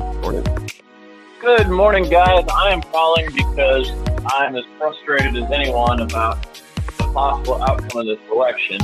And instead of being frustrated, me and your listeners need actionable outcomes from particularly Jeff, the expert in these political campaigns, on what we can do to positively affect the campaign. Now, Colorado and the national is lost. So should I somehow work with Pennsylvania people on help getting Trump elected? And then how about on the local side with like John Fab and Gabe Evans? What can I do to most effectively use the little time I have to get the right people elected? Yeah, that's a really good question. So, look, those local ones, Gabe Evans, John Fab, Lauren Boebert, Jeff Hurd, Jeff Crank, all really important. Val down in District 1 as well. Financially support, walk and knock doors for them. I know Turning Point has an app. I'm not quite sure what the name of it is that will connect you to folks in Pennsylvania to help them, because this presidential campaign will come down to Pennsylvania and North Carolina at this point. Yeah, those are the two. And Michael, what I would say is that years ago, it would be doing phone calls. But if you're looking for a way to affect the change the best way possible, it's hard, but the best thing to do is to knock doors, because if you can get that person to open the door and you can have a conversation, you have the ability to change their mind. People don't answer phone calls from people they don't know anymore. So doing the phone bank is much less effective. But if you have the time and you want to make a change, knock on doors. Okay, I've done that in the past. I never felt like it was very effective, but you guys feel like it is? Yeah, definitely the door knocking, that face-to-face conversation makes a big difference. And we're too late into the game now. You can still register to vote, but I do have a frustration with this. I wish I would have seen a major voter registration effort from the Colorado Republican Party in the months leading up to this. I think they're going to win Pennsylvania because they were out registering people as Republicans months, years ahead of where we are now. So it's going to make it easier for them. So you can still register to vote. I'm saying that you can't do that. You can do day of voting in Colorado, actually. But whoever the next chairman of the Colorado Republican Party is needs to implement a massive Republican voter registration effort to get them into the party and get them on the team. Michael, really Michael, thanks. The other thing you can do is reach out to one of those campaigns that you really like, the one that you think is going to impact your community the best. Call them and say, what's the best way I can help? I've got a set of hands. I've got a set of feet. What is the hole I can help fill for you? Reaching out to them, they may have exactly the thing that you can help with. Yep. Appreciate it. Thanks so much. We got a few seconds here. Yeah, Arnie Littleton, you're on the Jeff and Bill Show. Good morning. Good morning. Hey, I wanted to see if you guys could confirm something from somebody in Wyoming. I was at a political meeting yesterday morning, and it was reported there that coming back from Wyoming into Colorado, there's a billboard up that says, "Welcome to Venezuela." Oh, wow. We'll have to Arnie, check I don't know. in I'll have on to check that out. Yeah, I Arnie, haven't we're heard just of it. running into the end of the That's show. If you interesting. missed anything, go to 710knus.com to download the podcast. You've been listening to the Jeff and Bill Show. Denver's talk leader, News Talk 710 KNUS. Charlie Kirk's up next.